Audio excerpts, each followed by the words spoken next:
What is happening out there, rotoscouts baseball fans? Welcome to the Tuesday afternoon show, gang. Little rotoscouts MLB lineup card live for everybody. Got an interesting slate to talk through.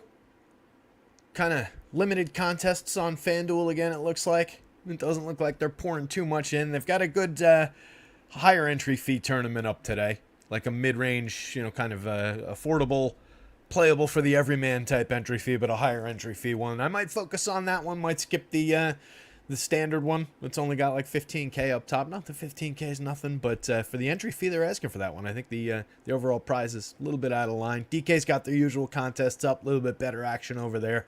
So we've got a full slate to talk about. There's no football going on today, so we're focused on baseball, of course. All the rankings, the home run picks, the power index, the stacks, all of that stuff's updated on the site. We're still in show-only mode. Still doing some work on football, of course, because I got to get the projections loaded up, the new rankings all for next week. I'm planning on hitting the ground running tomorrow. We'll probably knock out a quarterbacks show at some point tomorrow. And like I said, like I've been threatening, we're going to go like quarterbacks, pass catchers the next day, running backs, and maybe we'll do like running backs and defenses together, just because defense is just kind of a throwaway. And then we'll do like a summary show on probably, what's that, Wednesday, Thursday, Friday. We'll do a summary show on Saturday, and hopefully it won't be 4 hours long. Or maybe it will be. That was a fun time. I didn't have anything better to do. Just kind of hung out all night. But yeah, I plan on getting more sleep this week. We're all set. I mean, everything's just rolling. I loaded up the projections before. I've just got to go through, fine-tooth comb, take out all the guys who are going to be inactive, make sure that I've updated for all the changes. Obviously, there's a big change at quarterback for the Jets. Apologies to Aaron Rodgers and all the Jets fans out there. Kind of saw that one coming. Obviously, wasn't rooting for that kind of a thing. I just was not thinking it was going to work out. But yikes, that was ugly, and that was way too quick. Yeah, we've got to account for changes like that. We got to, obviously give Zach Wilson a bigger projection in the season-long numbers that are the backbone of the thing. Got to go through some of the other guys, J.K. Dobbins, so we got to handle that situation for the Baltimore rushing game. So there's some updates, some changes got to be made. But my plan is I'm gonna have all that stuff up. It'll either be late tonight or tomorrow morning, but probably by this time tomorrow everything will be up. Projections, rankings, all that stuff. We're gonna go free again for week 2. The hell. We had a good week 1. Let's keep it rolling for week 2. Let's talk a little baseball. It's an interesting slate. Jake Swale's punt return for the touchdown for the win was pretty late. Yeah, that sucked. I ended up that Gibson. He was just on the cusp of whether or not I would include him in the pool or not, and I didn't end up having him. And obviously, that was an interesting little thing to throw on the end there. That would have been a guy that I would have gotten to a lot based on the way that I build lineups. But yeah, I mean, just overall, that was a messy game. I had a bunch of competitive lineups toward the end. We're just a few points off the lead again, but a lot of multi-way ties in that one. I wasn't really happy with my uniqueness for the lineups that were competing, unfortunately. Larry C says Terry must be independently wealthy. I wouldn't go that far, Larry. If you came here and saw my apartment, you'd be like, good God, man. Peralta tonight? That's a good question, Matt. He projects out pretty well. We're going to take a look at it. I like the pitching. I think there's a fair amount of pitching today. There's some major question marks for sure, but there are some good options. So we'll go through all that. We'll go through some of the bats, obviously, game by game. But let's say hi to everybody. D's here. Calvin Dunn. We got Jake Swales. Del22. Tizzlemane, Demon Nat, Aloysius, Stephen Leibowitz. Stephen Leibowitz misses the pandemic and football 5 days a week or more. You know what I don't miss is the Madden Sims when that was a thing for a minute. I know they're still doing them, and I know some people still play them, but man, that was getting desperate when it was like, it was fun doing like the broadcasts of them when the guys were doing them over at Stochastic, and they were just covering it like it was a game. We had the tournament of them and everything. But doing them for real in like DFS contests is a little bit much for me. Phil Stills here. Stephen Leibowitz. Mamba says, "What's up, everybody? Sorry about the Houston call. Thought that would be better. They still have the best positive regression to the mean. Got Seattle right though." Larry misses the KBO. I miss the KBO. I love the KBO. That was as crazy and messed up as that time was, and like the situation that created that time. it was super enjoyable to be covering the KBO during that time. And it just fits so well with my lifestyle where I'm up at 3 o'clock, 4 o'clock in the morning anyway. Might as well have lock then. That was great. It would be lock, watch the game, crash, sleep through the day. That was like ideal for my lifestyle. Demon Nat says I played every Madden Sims that time. Needed my DFS fix. Yeah, we all were playing them. I mean, that was it. Needed the fix.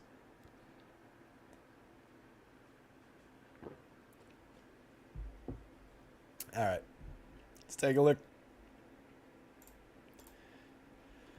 So,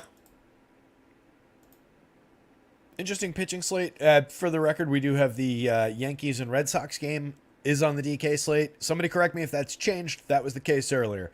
The Royals game came off that slate, the Royals White Sox, because it got moved up into the afternoon. So that one's still in the pool, but it's going to not count for anything. We're not going to talk about it. But we'll talk about the Yankees Red Sox second game of the doubleheader there, because that's, as far as I know, still on the DraftKings slate. Carlos Rodon kind of lands in the middle of the board in that one. Cutter Crawford down toward the bottom of the board. I don't really feel like either of these pitchers is a must. There is a little bit of ceiling on Rodon at 7,300. He does, in any given slate, he does still possess strikeout upside, but I don't really want to throw him up against this Red Sox team at Fenway Park. It just doesn't seem like a good idea. Second game of a doubleheader, I just don't like it. A lot of depth, though, at the top of the pitching board. It's another day where there's a lot of believable premium pitchers ranked up at the top of the board for high prices, but they all make sense. Joe Ryan's been the messiest. Well, it's tough to say because Verlander and Scherzer have certainly hit their bumps this season. But Joe Ryan's kind of been all over the place. A little bit messy in terms of a lot of power allowed of late. Still a good pitcher, talented. Interesting matchup against the Rays. I don't love this one, but he's cheap relative to his talent, relative to where these other guys are priced. This isn't bad. Only a little bit less than Max, less than Freddie, a little bit less than Verlander, significantly less on the DK slate for Joe Ryan. So I think he's at least in consideration among these top-end guys. We've got a crazy value right there in Sean Manaea. I think Sean Manaea's got 6-inning upside. He's getting a traditional start in this spot, and he's not incapable of throwing 6 innings here. If he goes 6, he's got pretty solid strikeout upside, and he's very, very cheap. He's going up against the semi-non-threatening Guardians lineup that doesn't strike out that much, but he's a kind of pitcher that I think can outweigh that strikeout rate a little bit and find a few additional strikeouts if he gets his. Even if he gets 5 on DraftKings, you're all set at 5,700. On the FanDuel slate, you'd prefer 6, but I'll take 5 and a handful of strikeouts for 6,600. So I think Manaea is very playable. Brian Wu. Interesting option. Good matchup against LA. There's a little bit of bonus strikeouts there. Lance Lynn's been a total disaster, but he projects out okay in the mid-range. Not really priced great. I'd much rather have like Sandoval at 75, Brian Wu at 79, than Lance Lynn at 84 against the Padres. Doesn't really feel good. But Lance Lynn's got that any given slate, major strikeout upside, major just solid veteran. Like if you told me Lance Lynn threw a complete game, allowed like 2 runs and struck out 9 tonight, I'd be like, all right, yeah, sounds about right. If you told me Lance Lynn went out there, lasted 3 innings, gave up 4 home runs, and was a complete disaster, I'd be like, yeah, all right, sounds about right. Is who he is. Another interesting option here, Edward Cabrera. He's coming in bulk relief behind JT Chargois, but he's got premium strikeout upside. 9,200, 8,100. He's not exactly priced right for that. 81 on DK, I think, is moderately playable, but it's kind of in question. I think he does have 5-inning upside, but it's probably going to be more like 4. That's a 4-inning projection, which is still okay, but it would be so much better if he was priced around like here, even in the 7s on DK. You know, give me him at these prices, and it's a little bit better. But I don't think he's off the board on DK. 92 on FanDuel is a little bit of a premium. You're not getting the quality start. There's a lot of guys that are going to have a pretty good shot to book the quality start with similar strikeout upside, longer depth. So kind of a question there. Mixed bag down the bottom of the board, but there's options like JP Sears for 7,100. It's a terrible matchup against the Astros, but he's spiked a number of decent games, number of good strikeout games. You've obviously got the Coors Field game. We're not pitching either of those guys. Major source of bats.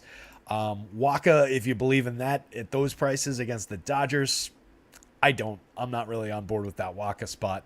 And we've gone to him in the past. There's been days where he's ranked up here.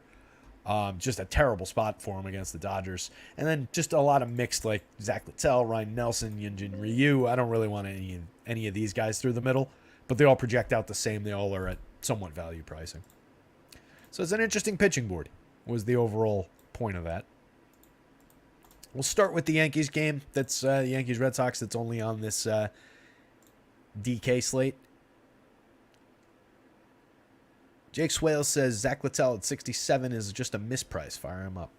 All right, we'll get there. Larry C says that's how I found your stuff, Derek KBO. Okay, that was the first thing that I covered for Stochastic. I didn't have stuff to find before that. I got hired. I've talked about this before. Literally, my first day at Awesemo was the day of the Rudy Gobert COVID press conference when the NBA shut down. That was my first day at Awesemo. So it was like, all right, you're hired. All right, there's no sports to cover. We'll see what happens. And they had that. They had side action. That was a thing at the time, and it was kind of just starting up, and we didn't know what it was going to be. So we talked about it, and I was like, let's just try and like knock out, like listicle type, just any kind of content, like the top things you never knew about baseball, top 6 crazy sports from around the world, anything. And it kind of ended up going down the road of like, look at this NBA player's girlfriend ass on Instagram. And it really got just stupid and offensive. But for a while there, we were writing, or at least I was writing 2 pieces a day for that were just like original content of just like, trying to be funny and just, creative or whatever. And then I was also immediately, as soon as it started, I was the guy covering the KBO over there. So literally I was creating so much content during that like it was kind of like this past week where like I was just not sleeping. I would wake up, I would write during the day, I would stay up all night and cover the KBO, and I'd be like, I would go deep on those KBO players, and like I had all the names and I had all that. I had this exact model that we're looking at rigged for the KBO. Every player, whole thing, home run projections, everything was in there. We were doing things exactly the same, but for the KBO. That took a lot of effort. But yeah, that was a fun time. Again, weird, not fun in the world, but weirdly, oddly fun for me. Mama says nice call with the San Diego bats. Kudos to the model on that one. I was a little bit, I did the lightly looked at slate approach yesterday with football, but yeah, model was all over that one. I had one lineup yesterday that I ended up throwing in. It was a Cobb start. I cashed it. It cashed on FanDuel for like $19, so like a little double up or whatever. Forget what place it finished in, but it was Cobb, Cubbies, and Padres, I want to say. Might have been, no, I think it was Cubbies and Dodgers. Either way, it hit most of the batters, and it was a good little lineup. I didn't end up getting I did actually fire up DK after I got off the show, but the big contest was full, so I didn't end up entering one with the combo of Cobb and whoever the hell I talked about saying it was an interesting combo. Dennis Ford, the XX Cubs fan, won $10K on his birthday during KBO. That's not too shabby. Not too shabby at all. I had some nice ones during KBO. So looking at this one, I don't know how much you want to tangle with either one of these pitchers. Like I said, Rodon does have upside, has not really shown it at all this season. He did have a 7 strikeout game 2 starts back.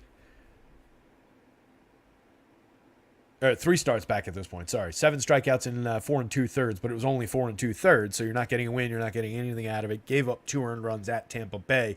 4 strikeouts, 2 earned runs, 3 hits against Houston, at Houston. Who was very good against lefties, but still. 3 2/3 last time, 4 strikeouts, 7 earned runs with a home run against the Detroit Tigers of all teams. He's just been ugly all season long. He only cost $7,300. He's a guy that in years past had 30+% strikeout rate each of the last 2 years. But dude's been pitching with a broken back all season. Not broken, but it really hurts. Whatever's going on with him. So he's just not been nearly himself. You could spike a decent strikeout upside game, but the Red Sox are really good. The Red Sox have a dynamite lineup that is, when I say really good, I mean like for DFS purposes, I mean they have a bunch of individual really good hitters. I know they're not like crushing it record-wise. Ref Snyder is an interesting option if he's in the leadoff. This lineup is very much in flex because this is the second game of a doubleheader. They've got Ref Snyder, who's very, very good at putting the ball in play, getting to first base against left-handed pitching. Overall for the season, a 365 on-base percentage. I didn't look him up individually today, but I suspect that would be around 400, probably 400 plus. Very interesting, just triple slash overall against lefties. He's a good option in the leadoff spot for them when lefties are on the mound, and he's just a frustrating option for Carlos Rodon. Then you've got some very low strikeout stars, even against lefties. I don't really sweat the lefty-lefty for Devers or Masataka Yoshida, and they've got some premium righties like Justin Turner, Adam Duvall for all his power, Trevor Story, whatever we want to make of him at this point. Premium contact, obviously struggling in the triple slash, 7 stolen bases, only a 28 WRC plus. As I've said multiple times, and especially if he ends up hitting third, I definitely want to continue going to Trevor Story. At 4,100, that's just an absolute bargain, especially against this version of Carlos Rodon. Even if he hits down here, I'm happy to go to him. So I think there's a lot of righty threats in this lineup. There's several very low strikeout, very good players. There's a couple premium lefties that, he's not going to be, able to cruise through. So I don't really like the Rodon play. Same time, Cutter Crawford on the other side, very, very cheap at 57, 24.1% strikeout rate, typically fairly short starts. He's only finished 6 innings 3 times this year. Last 2 times out, 5 earned runs and 6 earned runs at Tampa Bay and versus Houston. For all their flaws, the Yanks do have power. Aaron Judge, Gleyber Torres, Giancarlo Stanton in the middle. All 3 of those guys look decent in the home run model. Austin Wells, the rookie catcher, looks decent in the home run model. Has done nothing yet in his 24 plate appearances. If he's in the lineup, I think he's a playable part, especially because he's cheap at 2,600 where you need catchers. IKF sucks. Don't really need him that much. 3,300 third base. I would rather not have him at third base. Maybe in the outfield as a mixer. Really don't like that option at third base. No real power to speak of. 83 WRC plus for the season. Not a good player. Anthony Volpe, 3,900 at short. Playable part. 20 home runs, 22 steals. Inconsistent. Moderate contributions for counting stats. Everson Pereira, 0 home runs, 2 steals, a 27 WRC plus in his 67 chances, but a premium rookie. What I want to focus on right here, the 11.4% barrels, 57.1% hard hits when he has made contact. For 2,400, for the contact alone, I greatly prefer him to, let's say, IKF in the outfield. Probably not to Judge and Stanley. Those guys make pretty good contact themselves. Oswald Peraza down the bottom of the lineup. 2 positions. Play him at second base more often than not, but the amount of times you want him at second over Gleyber, or pretty limited. I do think he's playable at third base at 2,900. I like him better than IKF.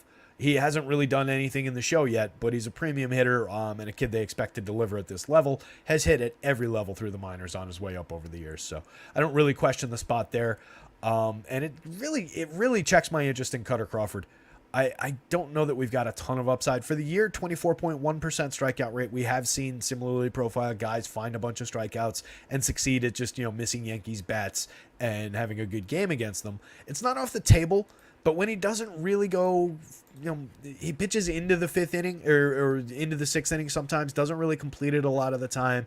You've got the question mark around the win. So I don't love the Cutter Crawford option. At that 5,700 price, though, on DK, he is probably an SP2 dart throw, if nothing else. He doesn't project great. It's not a great spot. I like the Yankees side of it for power. I would much rather have the bats on both sides in this game.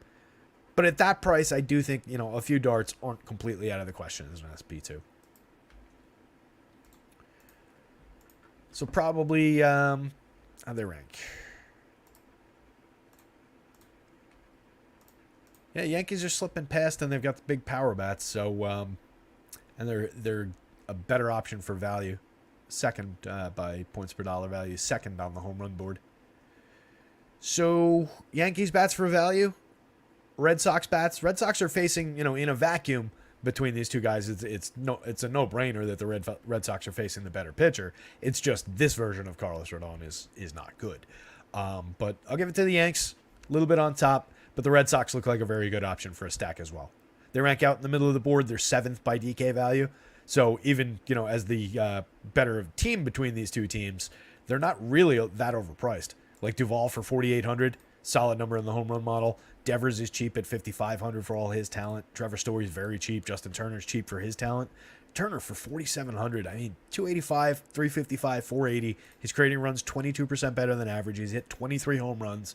He strikes out 16.9% of the time, so he's constantly putting the ball in play. What more does a guy have to do to get priced over 5,000 on DraftKings?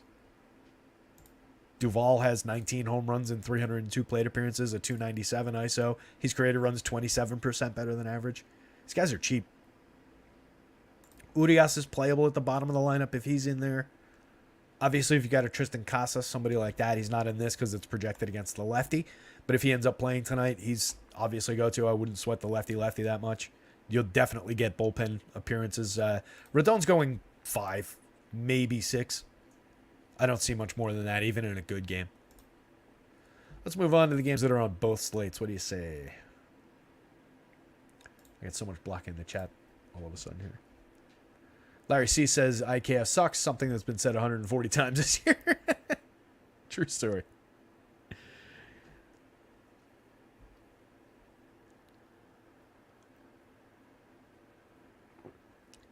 Brian Kazorian says, any chance of luring Emac over, Terry? Really enjoyed it when you guys got to team up over on Awesome. Yeah, I love doing shows with Emac. He chimed in on a tweet yesterday between Nick, Notorious FNTSY, tweeted about the NFL game with Dawson Knox and tagged us both. And then I'm going to see if we can get him on for a football show. I don't think he's got any like overarching commitments that might have a problem with it. And he said he'd love to come on. So we're going to get him on for football. And then Emac actually chimed in on that and said he's in. I don't know if it was serious. I don't know if he's actually allowed necessarily without burning any bridges or what. But I would love to have it happen. As far as actually luring him over, I'm not sure what the enticement would be other than like, hey, come hang out. Right now, there's certainly no money involved. But yeah, we'll see what happens. I would love to have him. Emac couldn't do a 4-hour show. We would give Emac like an intermission. He would have like an hour-long nap in the middle there somewhere. Or maybe like 2 half-hour naps that he could stagger throughout the 4-hour show. I still haven't gone and checked what time in the what happens at that moment in the Lord of the Rings extended edition, but I'm going to. So Max Scherzer obviously projects out fairly well here, but not the peak part of the board.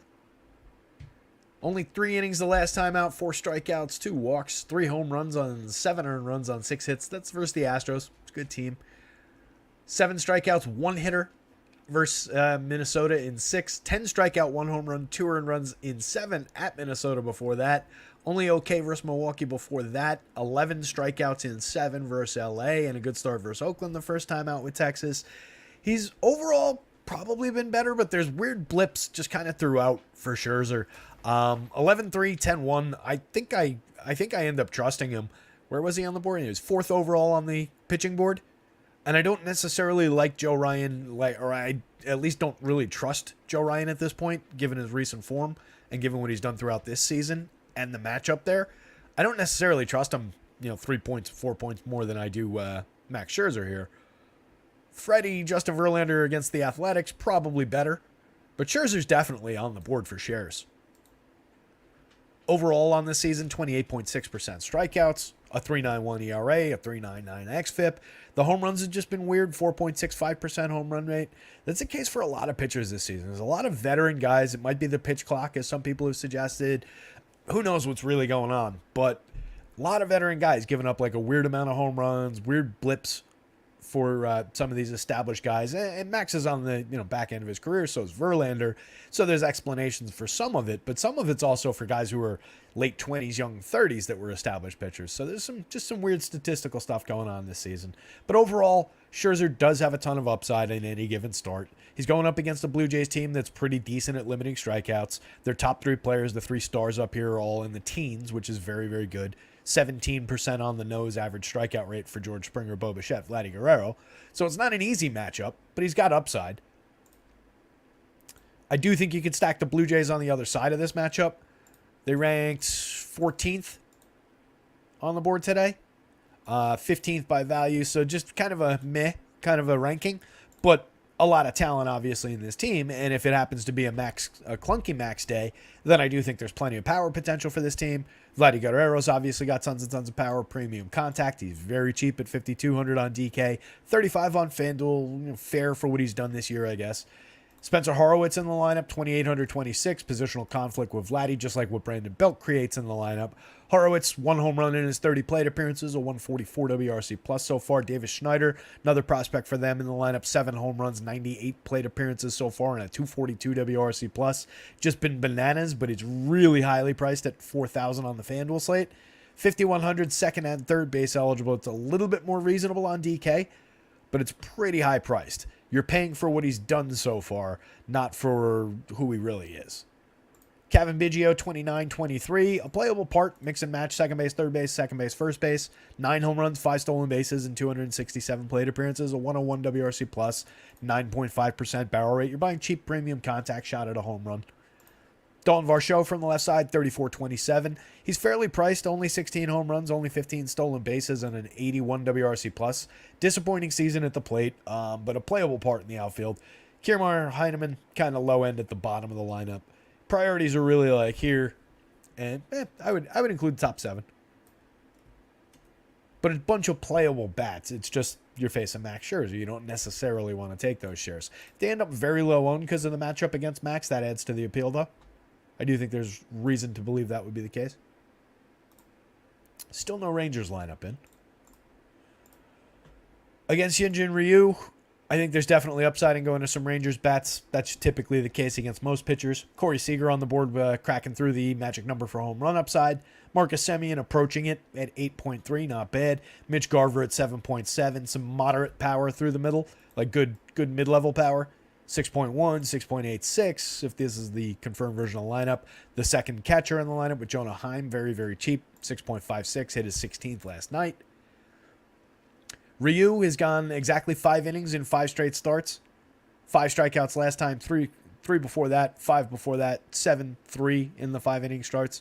Exactly 2 earned runs in 3 straight starts. 1 home run allowed in the last 2 home runs in 3 back. Kind of a low ceiling, probably getting 5 innings kind of a performance here. I don't love the option. Not against the hard-hitting, pretty damn good Rangers team. So for me, it's a no. 20.3% strikeout rate. Only a 5.8% walk rate is very good. 2.65 ERA is obviously spectacular. 3.74 xFIP is more honest, but still really good. 3.62% home runs. It's a small sample, so we kind of ignore that. 5.9% barrels, limiting hard hits, limiting exit velocity. Only a 1.06 whip. He's been effective and good. It's just for DFS, maybe on DK. What's his DK price? This is the Yankees and other game. I had to take it from the all-day slate, so I just wanted to flag it. Oh, but stupid. Oh, are we? That's why.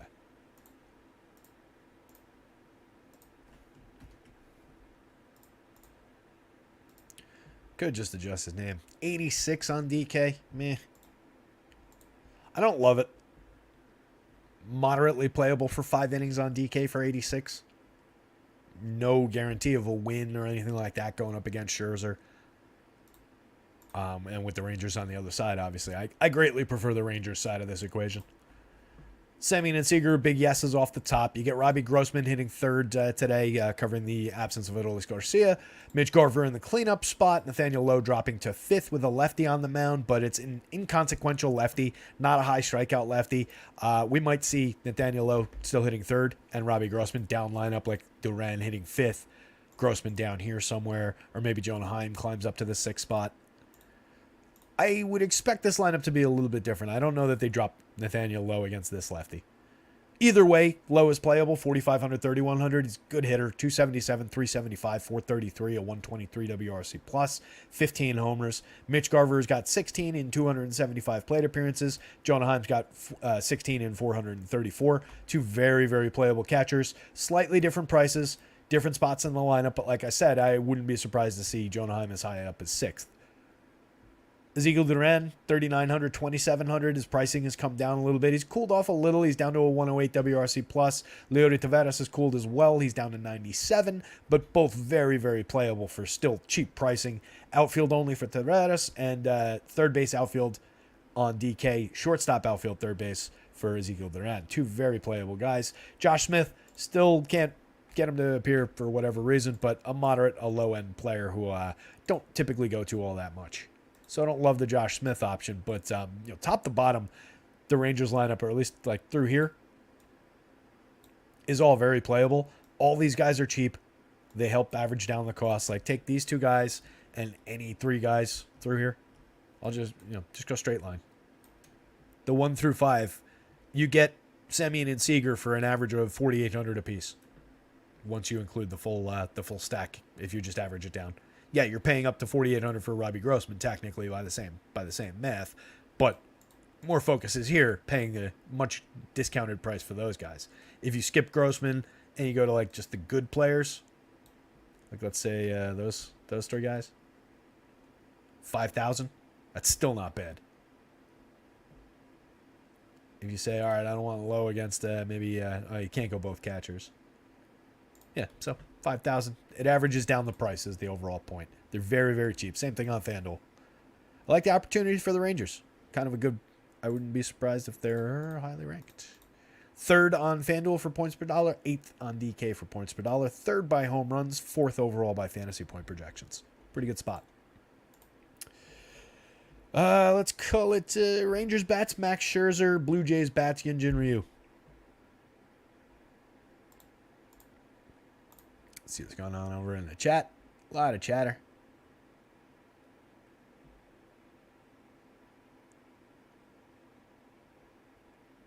What's I don't know what's going on over here. There's a lot of discussion going on. I'm gonna stay out of it. I do know Mamba.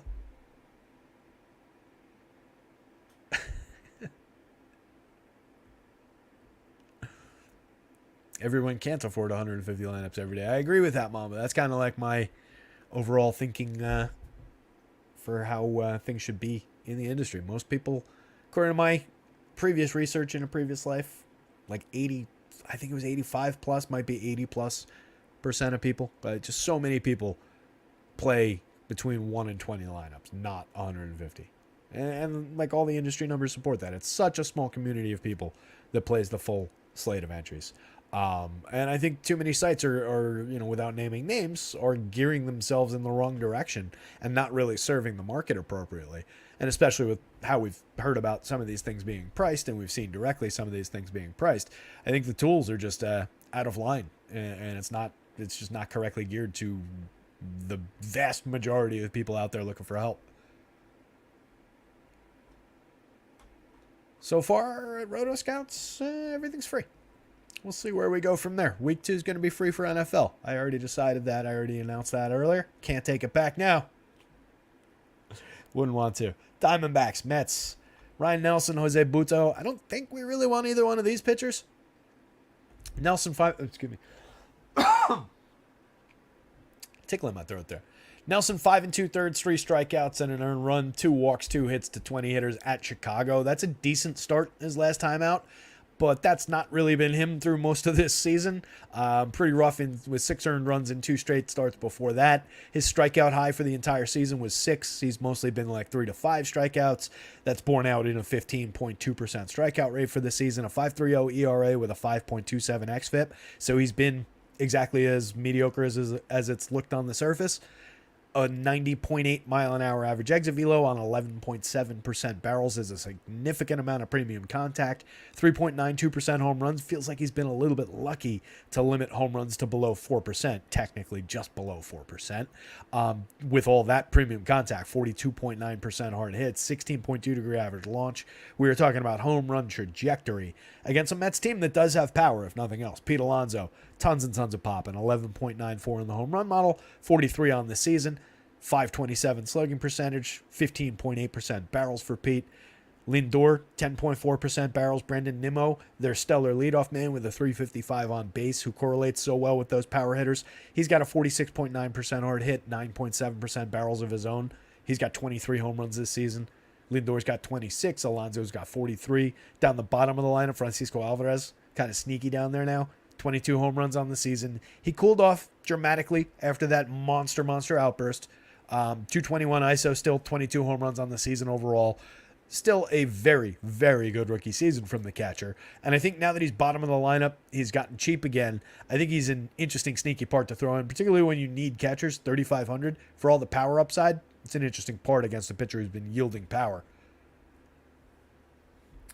Jeff McNeil is kind of a slap-hitting infielder, outfielder, only outfield eligible now on DK for 38. Meh. Second base, outfield on FanDuel for 29. He's a functional part of the lineup, but he hasn't been good this year. 98 WRC plus, no power to speak of. 8 homers, 9 steals, 268, 333, 367. DJ Stewart's got a little bit of weird lefty power. 16.7% barrels and 51.4% hard hits across 126 plate appearances, and he's up to 11 home runs. So you can't really ignore that weird lefty bat there.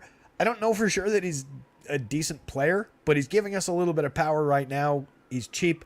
When we can go lefty power hunting against a pitcher that's giving up that much premium contact, I'll take the upside of anybody's realistic contact. So DJ Stewart doesn't project out like it. Like there's too much history there for the home run model to overcome. But based on this year and what he's done so far, and the fact that we're not paying a tax for what he's done so far, like we are with the other guy I mentioned before, I think it's an interesting enough spot. Ronnie Mauricio, 3,325, premium prospect for this team. He's hit a little bit since coming up, 313, 353, 375, getting on base, stolen 4 bases already, 106 WRC plus. Action-packed, dynamic kind of a player on the field. Really, fun to watch. Second base and shortstop, cheap on DK. Short, second, and third on FanDuel for only 2,500. Very, very playable part for the Mets. Vientos, realistic power upside, 10.8% barrels, 52.9% hard hits. Only 4 home runs in the show, but was mashing that in AAA. Has mashed his way through the minors and going up against a kid who's pitching like a AAA pitcher overall. Brett Beatty, same story. Premium prospect, has struggled in more plate appearances, 341 plate appearances, only a 67 WRC plus, 7 home runs on the season. Kind of meh. Jose Butto for the Mets. 6 1/3 with 6 strikeouts, a walk, 2 earned runs on 6 hits against the Nationals, which is kind of a semi-interesting start given that they're a low strikeout team overall. That was his return to action. He went 19 starts in AAA, 5.93 ERA, a 5.75 xFIP, and only a 19.8% strikeout rate with an 11.8% walk rate. He's 25 years old. He was ranked 18th in prospect organizationally for the Mets coming into the season. 63-68 against a very good low strikeout Diamondbacks team that is definitely similarly low strikeout, but much more talented than that Nationals team from top to bottom. I feel like Butto's a little bit trappy here. He doesn't really project out all that well. I think people might go to him a little bit given the low pricing. Probably not like crazy because it is a good Diamondbacks team on the other side. But if he's getting any kind of ownership, I think we could safely ignore Butto. 17% strikeout rate in the show in 21 innings, 3 starts, 16% walk rate. Obviously problematic. The 3.86 ERA is deceptive, kind of feeds into what I'm talking about with a 5.62 xFIP underneath it, a 1.57 whip, so there's been way too many chances. He's missed barrels, but it's a very small sample. I think he's a kind of a meh option here. I don't see it. I don't like it. I would be much more inclined to go to Diamondbacks bats on the other side. We're showing good power for some of the Diamondbacks, at least for their premium options. Overall, they rank 7th on the board by projections, 4th by value on both sites, and 7th by home run upside. So I kind of like the spot for the Diamondbacks here.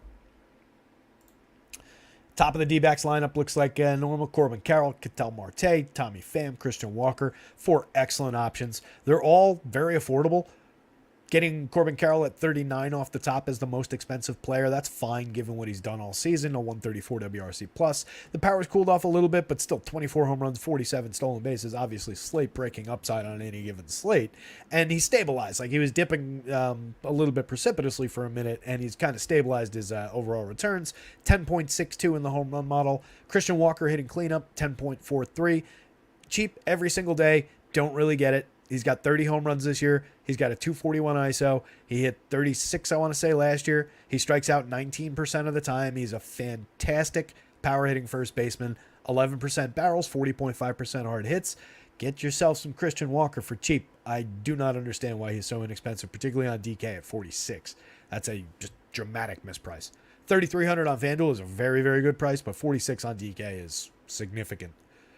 51 for Ketel Marte on DK, 35 on FanDuel, appropriately priced, if not a little bit low for a second baseman with 22 home runs, a 207 ISO, creating 25 runs, but 25% better than average. Just another very, very strong season for the veteran Ketel Marte. Tommy Pham having another good year, 16 home runs, 18 stolen bases, a 119 WRC plus, puts bat on ball very, very well, 50.9% hard hits, 11% barrels. He's very cheap, 3,600, 3,200. The Diamondbacks are so affordable.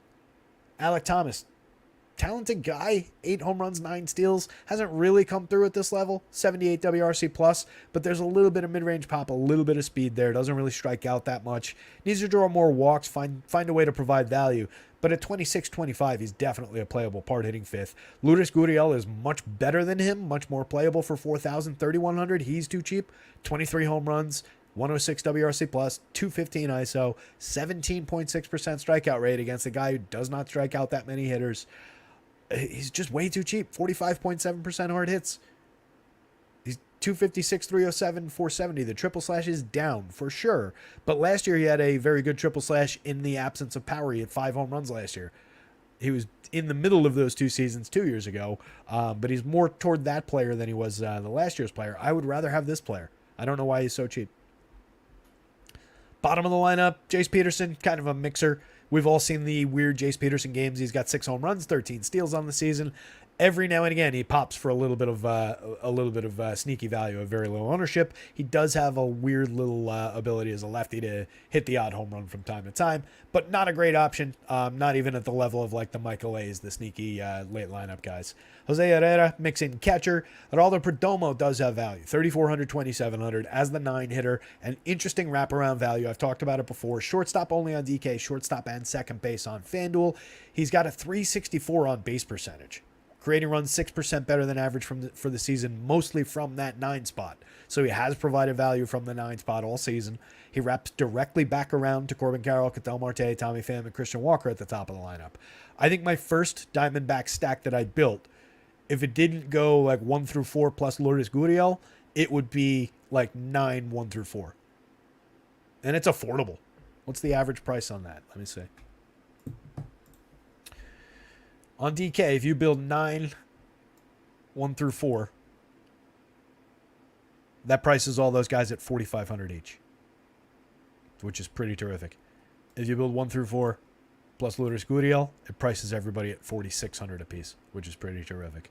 The Diamondbacks are cheap. So Diamondbacks bats, Mets bats. Really neither pitcher. I really don't like this one for pitching. If I had to go decide between the pitchers, I guess it's Buto. Slightly. But neither one really. I mean, Nelson projects out a little bit better. Yeah, actually, it's probably Nelson, given that there's more strikeouts in this Mets lineup. So Nelson slightly ahead for value than Buto, but neither one is really on the board. I'm going to take both these guys out of the pitching pool. Rays and the Twins. I think we got the Rays lineup. Yes, we do. Yandy Diaz at the top. Brandon Lau. Randy Rosarena. Josh Lowe. A lot of interesting bats in this Rays lineup as usual. But we've got a Joe Ryan situation to talk about first. Only 4 innings his last time out. 3 strikeouts, 2 earned runs, 4 hits against Cleveland. 89 pitches in only the 4 innings. So that's why he came out of that one early. Just was inefficient. 6 innings, 7 strikeouts, 5 innings, 7 strikeouts, 4 innings, 4 strikeouts, 7 earned runs his last handful of games. 3 2/3, 7 innings, 4 earned runs. 6 innings, 10 strikeouts, but 4 earned runs. Been a home run mess all season.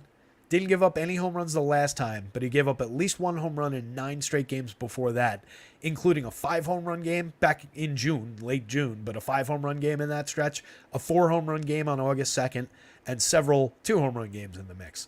So he's just been giving up an odd amount of power. Another guy, just like I was talking about before, 4.65% home runs this year. A lot of odd power. He's a fly ball oriented pitcher, 20.9 degree average launch. So when he makes mistakes, they tend to travel. 8.2% barrels is high, 41.5% hard hits is high, just at 90 miles an hour of exit velo, basically. A lot of homers. 4.21 ERA, a 3.83 xFIP, only a 4.8% walk rate, a phenomenal 29.1% strikeout rate, 14.1% swinging strikes. He's a very talented pitcher. He's just run into weird home run issues this year. He's run into weird output of earned runs in some starts. 95-99. He projects out really well.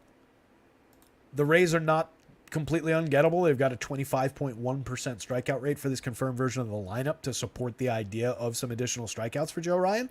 And he's got more than enough talent to find them. It's just a matter of whether this power that we're seeing comes through. They've got a pretty decent rating on the power board. And then Zach Littell on the other side. Cheap. He did go 8 innings the last time. He only struck out 4, only gave up 1 earned run, 5 hits, only 1 walk. Each of 3 straight starts before that, only 4 earned run, gave up 4 earned runs exactly. 1 strikeout, 4 strikeouts, 6 strikeouts. I don't know. Lowish strikeout option, 18.8 on the season, but pitching pretty clean overall. 4.29 ERA, 4.16 xFIP, a 3% walk rate. Does have a 1.21 whip that doesn't totally jibe with the 3% walk rate. What's his BABIP allowed? It's probably a little high. Oh, come on. You know I meant Littell, EL. Jerks. 300 BABIP against. Not great, not terrible. Probably realistic. Yeah, for 67, 64, I do think he's playable. He doesn't project great, but there are a lot of strikeouts in that Minnesota lineup. He could have an upside game, but overall for the season, it's a season high for strikeouts. I think it's the 6. Yeah, season high for strikeouts was 6. That was against Colorado. I'm pretty sure Jake Swales in chat could strike out 6 against Colorado. First name I saw. Yeah, I don't know how much I love the Littell option. Twins are fairly hard hitting. They do have a bunch of strikeouts. Like at price, it's fine. As an SP2 mixer on DK, it's perfectly fine. 6,700, you can absolutely throw that in. It is probably a little bit low, given that he's a fairly talented guy, but he's given up a little bit of power. 3.69% home runs, 43.3% hard hits, a little bit of barrels, a little bit of launch. Exit velo's a little high. Craig Bergeron says Twins lead MLB in strikeouts against righties. Yeah, I mean, like I've been saying, there's plenty of strikeouts in the Twins lineup. They feed big strikeout games to anybody. It's just Littell's not really a premium strikeout guy. Maybe he finds a few. I don't dispute that by any means. That would be the reason to go to shares of Littell here. I just don't think it necessarily equals automatic upside just because he's cheap. Right? He doesn't necessarily pay off even these prices, especially if some of this power comes through. Twins have Max. Max is my home run pick of the day. 10.4. I just remembered that. That's not why I was saying that I wouldn't necessarily want Littell. I would want some shares of Littell at these prices. On FanDuel at 64, I'm going to have a few shares. Not a lot, but I'll have a few. He could come out here and spike an 8 strikeout game, pitch 6 innings, get a quality start, get a win. No question. He could also come out here and get torched for power. But Max, like I said, home run pick of the day. Just was kind of the only guy on the board that wasn't like premium superstar type, like, you know, it's all these names, and then it was Max kind of lingering here. In retrospect, since I like them so much, now that I've talked it through, I probably would have gone to one of the Diamondbacks that are popping for power. Probably would have been Christian Walker. But Max, perfectly fine. I'm happy with the pick. Love Max Kepler. He's got 22 home runs to lead this team this year. He's one of their lower strikeout guys at only 21.8%. Pretty good power bat, 12.3% barrels, 48.5% hard hits. And that's kind of what I worry about with Littell. Again, giving up a lot of barrels, giving up a lot of hard hits, pretty good amount of exit velo. The line for me is 90. The line for me is 40. Sub 10, you're okay as long as the rest of this is okay, but the rest of this isn't okay. So the 8.7% barrels plays, and it feeds the 3.69% home runs. But more to the point, pretty much this entire lineup, or at least all the key hitters, 40% plus hard hit rates with a bunch of these guys pushing, 45, mid 40s up to high 40s. Several double-digit barrel rates, significantly double-digit barrel rates, and guys chasing double digits. 2 guys at 9.9, one an established or former superstar. There's a lot of power lurking in this Twins lineup, along with all the swing and miss.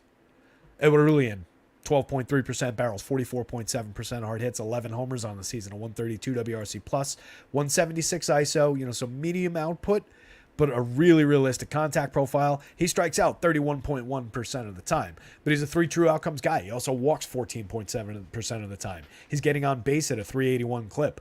So when he's not striking out, he's been hyper valuable in his 334 plate appearances. He's still cheap too, 3,800, 2,800. That's very, very cheap for this player in this spot. So I kind of prefer the Twins side.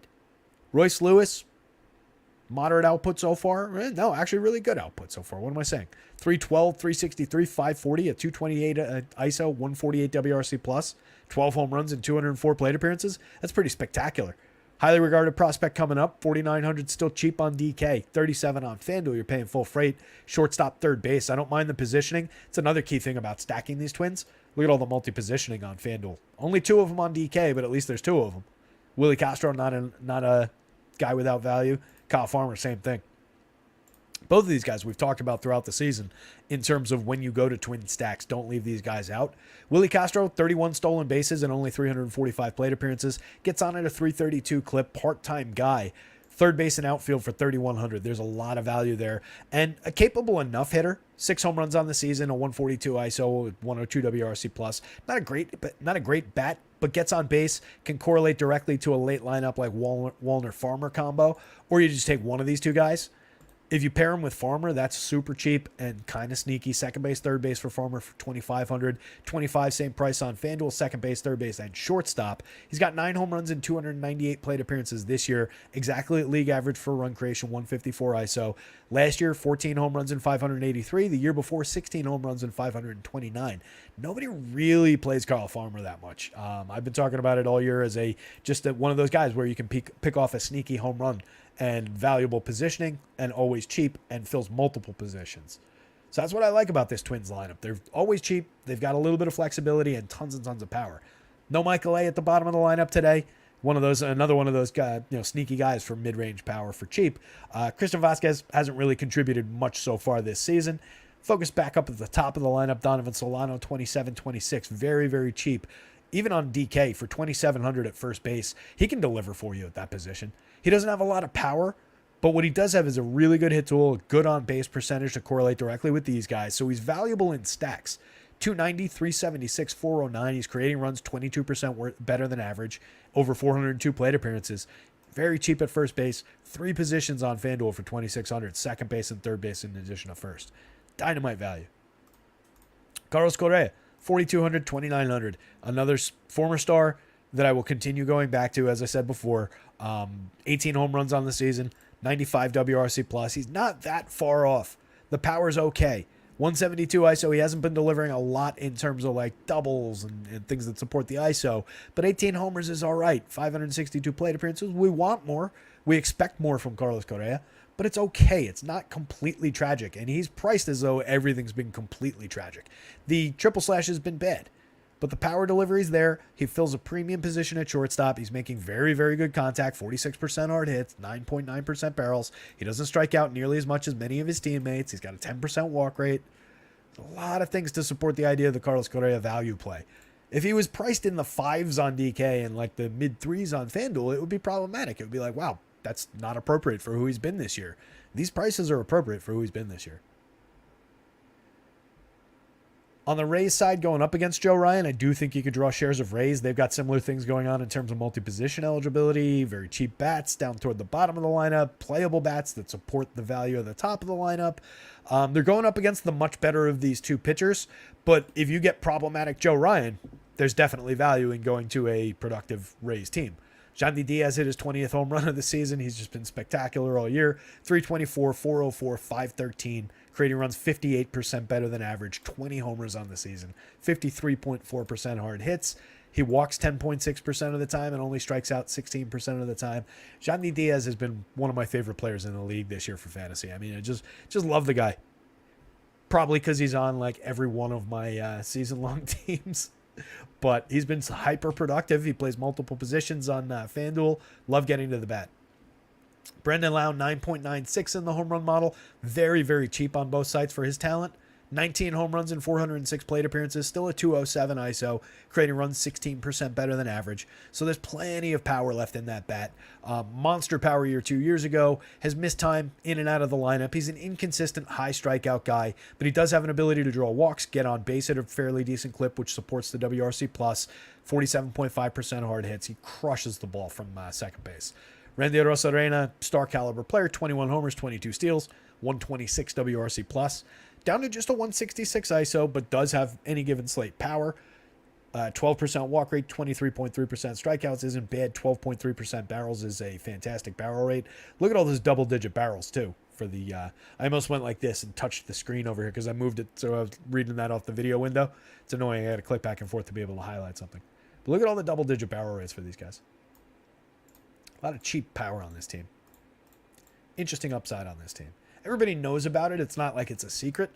But they're here. They tend to slip under-owned on a lot of slates, or under-owned compared to where I think they should be on a lot of slates, and they've been very productive. Home run hitters and stolen base guys. Everybody in the lineup creates runs, except I guess for Taylor Wells at this point. A lot of interesting bats. Josh Lowe, 4,100, 3,000. I emphasized the wrong word, but we're going to just keep moving on. Josh Lowe instead of Brendan Lau. 18 home runs, 29 steals, a 126 WRC plus. Isaac Paredes in the lineup, 29 home runs, triple position eligible for 3,000 on the FanDuel slate. 29 homers and only 499 plate appearances. So Luke Raley, 18 homers, 14 stolen bases, a 130 WRC plus in his 396 chances, first in outfield, still on FanDuel. Outfield only on DK, but 3,700, spectacular price, makes terrific contact at the plate. Does strike out a ton, might leave you with a 0, but could bend a slate too as well. Taylor Wells down 5% below average, creating runs, 8 homers, 22 steals, capable of providing counting stats, probably my least favorite bat in this lineup. We've also got the bottom end with Jonathan Aranda and Rene Pinto. They've both been above average for run creation in very small samples. Both mix-in players for very cheap value. The priorities are 1 through 6. 4 playable sides for sure. Gotta call it Rays bats. Rays are 5th by projections, 1st by FanDuel value, 4th by DK value, 5th by home run potential. Slightly different lineup when I put that together, but similar values to that. On the board, the Twins were 10th by projections, 6th by FanDuel value, 3rd by DK value, and 4th by home run rank. So I like offense on both sides of this one. But Joe Ryan does project well. So I'm going to slip Joe Ryan up top and just have faith that he's going to be the star caliber pitcher version of the ace caliber Joe Ryan. So we'll go Joe Ryan up top, but I want to go very, very close to that Rays bats, then Twins bats. Both teams are very good value stacks. I like both offenses in this one. And then Zach Littell below that. But it is four playable parts. And I'm really just kind of riding with faith in the projection with Joe Ryan because he's been shaky. You could easily say Rays bats, Joe Ryan, Twins, Rays bats, Twins bats, Joe Ryan. It's very, very close. I'll have those 3 corners pretty aggressively. Marlins and the Brewers. I'm sure we got lineups in because it's only 5 o'clock. We're doing all right on time. How about that?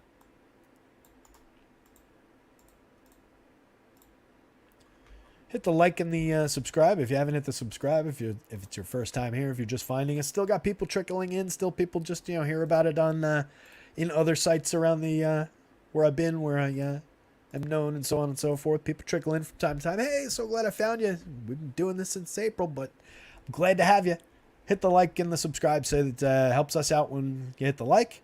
When we go live, when we schedule shows, if you hit the subscribe, and there's going to be shows all over the place. So stay tuned. Help in the Discord.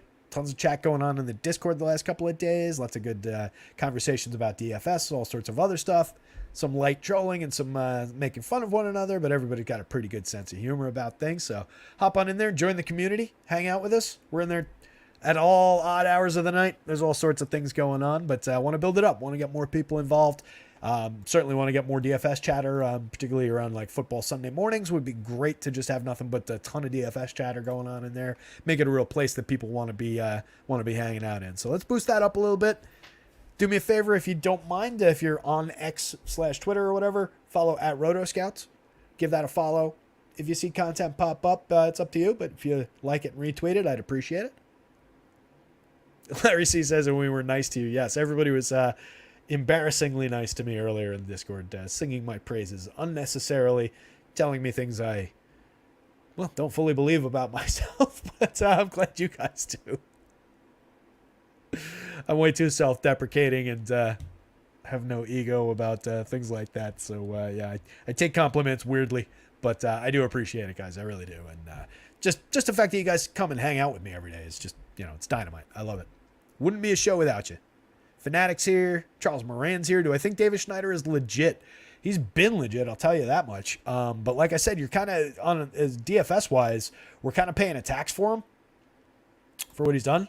This one, right? Yeah, there he is. 51 is still okay on DraftKings, but that's a little high. 4,000 on FanDuel is very high. I know we've looked at him before.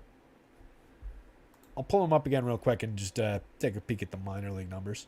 21 homers and 9 steals in 392 in AAA this year with a 21.9% strikeout, 18.4% walks. What I love, just eyeballing the minor league numbers, is medium strikeout rates, mid-20s, pushing up to 30s in some stops in the minors, like in high A back in 2021. But power, or at least mid-range power at every stop, and aggressively high walk rates at every stop. Very good on base percentages at every stop. So with the idea that he's going to hit for power and the idea of those supporting statistics, yeah, I kind of do see it as being at least a little bit real. He wasn't really super on my radar as a prospect or anything like that coming up, which might have been my mistake. But yeah, given the high walk rates, the good on base, the fact that he's been well above average for WRC plus at every stop since high A, including high A in 2021. He's been really, really valuable since 2021 through the minors. So yeah, it seems at least realistic. I don't know that he hits 40 home runs in the majors. 20-ish probably is rounds off to about accurate. He's certainly not going to keep up the torrid pace that he's been at.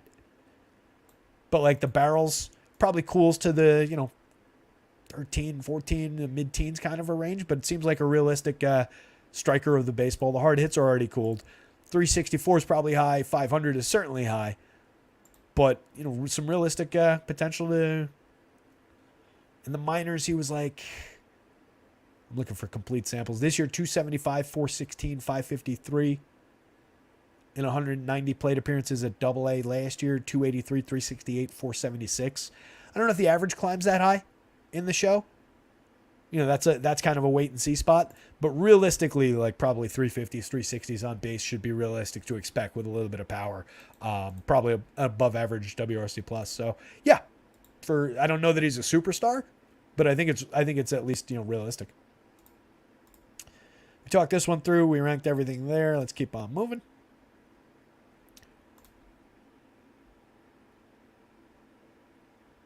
Schneider's, he's 24. So he's on the young side of older, right? It's not like crazy too old, but he is, an older-ish prospect. And yeah, wasn't high on prospect list, but looking at those numbers, like that's, at least for the last couple of years, very good player. So Edward Cabrera, I do think there's potential here. He came back on the 6th, worked 4 innings of bulk relief against the Dodgers and struck out 8 against the Dodgers of all teams. That was a really good appearance. Allowed 1 hit to 15 hitters, 0 earned runs. The price just isn't really right for a short start. 92 on FanDuel certainly isn't right. I don't think we're getting more than 5 innings out of him. It would kind of surprise me. He was working in the minors. They sent him down to figure things out. So it's not like he's, definitely not going to throw a ton of pitches. But he's also been a little bit shaky at this level. 4.56 ERA, a 4.17 xFIP, 15.3% walks is very problematic in 81 innings, 17 starts. 2.84% home run rate. The contact has been moderate. The strikeouts are excellent at 28.7%, 12.4% swinging. If you believe in the upside for innings, he's certainly talented enough to put up a good game here. What do they have projected for pitch count-wise?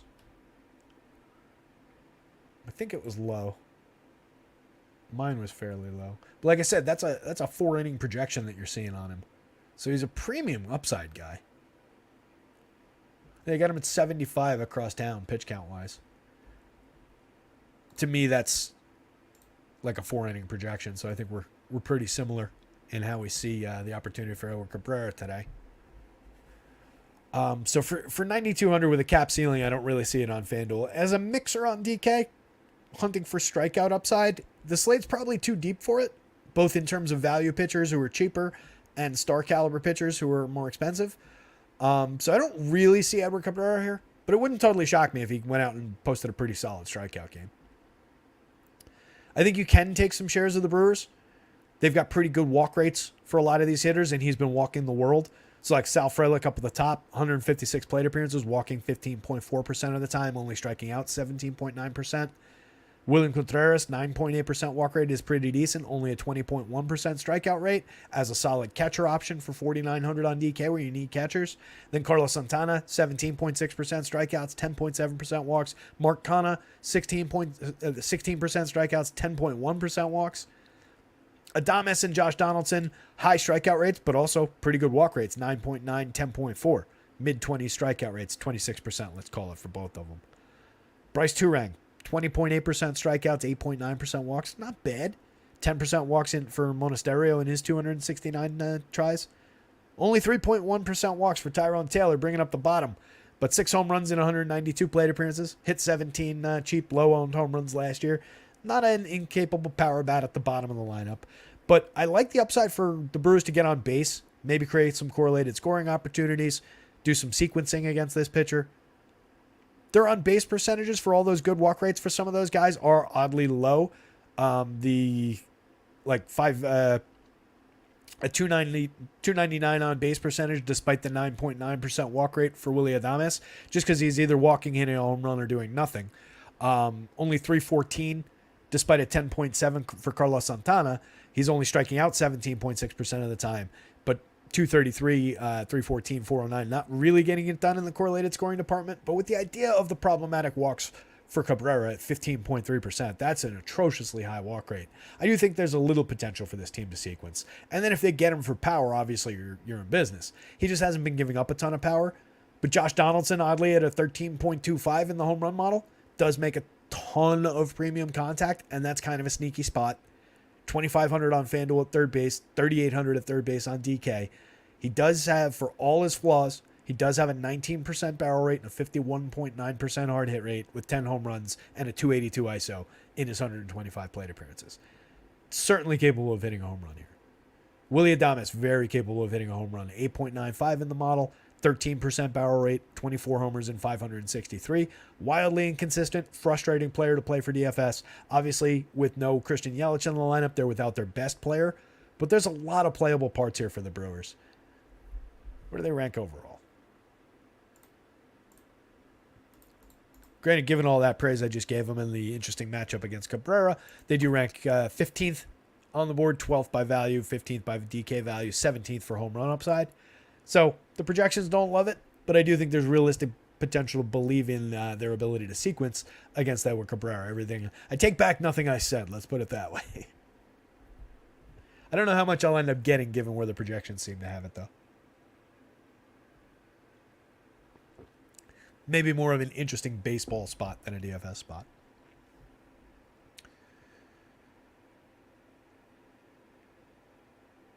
Yeah, Larry C. Points out Chargois is starting. He's going to be a one-inning opener, and then Cabrera stepping in long-term bulk relief. So that also limits the FanDuel upside, right? It's a non-starting spot, so there's no shot at him getting the quality start, even if he did happen to go 6. Just very, very thin there. That's why it's 81 on the DK slate. It's just not appropriately priced for the role. So Ryan's pulling, wow, 15% ownership on FanDuel, Chuck? That's high. Hey, Melissa, I didn't see you there. Hi, Melissa. Melissa Harvey says hi. I say hi back. Marlins side of things, Luis Arias, Josh Bell, Jake Berger, Jazz Chisholm, Brian De La Cruz, Jesus Sanchez. Some interesting bats for sure. Going up against Freddie. Freddie's really high priced, but he projects out well, one of the top options on our board. He's given up home runs in 3 straight, but overall he's pitching pretty well. The power's been up a little bit this year, oddly for Freddie. He's one of those guys. 3.55% home run rate is still very good overall, or it's moderate, let's put it that way. It's not very good, but it's higher than where we would expect Freddie. 37.7% hard hits is up. He was in the low 30s last couple years, but overall he's been pitching well this season.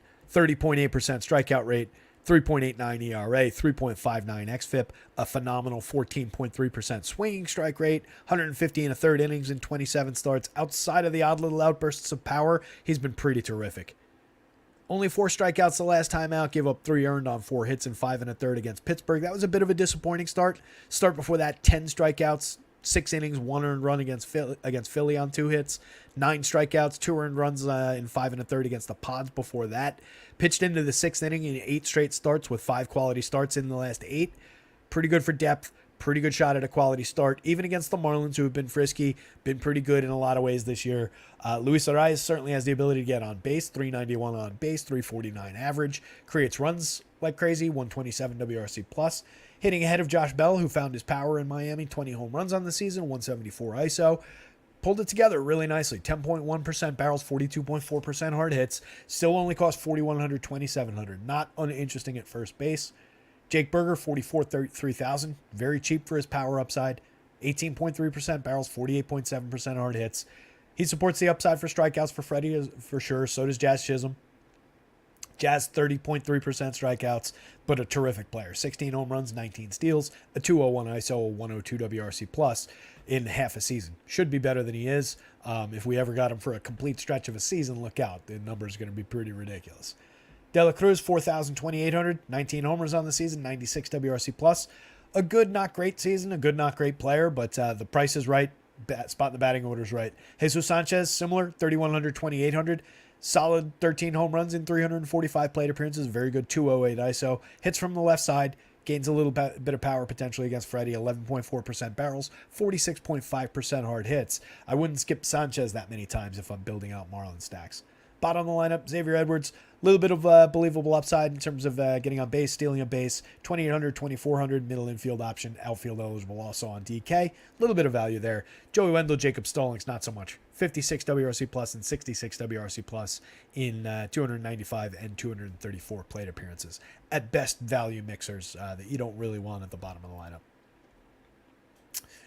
So, Freddie. Brewers bats. Marlins bats. And then probably definitely on FanDuel for me, no Cabrera. I just don't see the upside in the bulk relief role for that price and the limited innings. At 81, where the quality start doesn't matter, he's just barely clinging to the edge of the cliff for potential for value at that price. The price should just be lower. That's the problem on DK. Playable, but not really good, I don't think, on the DK slate.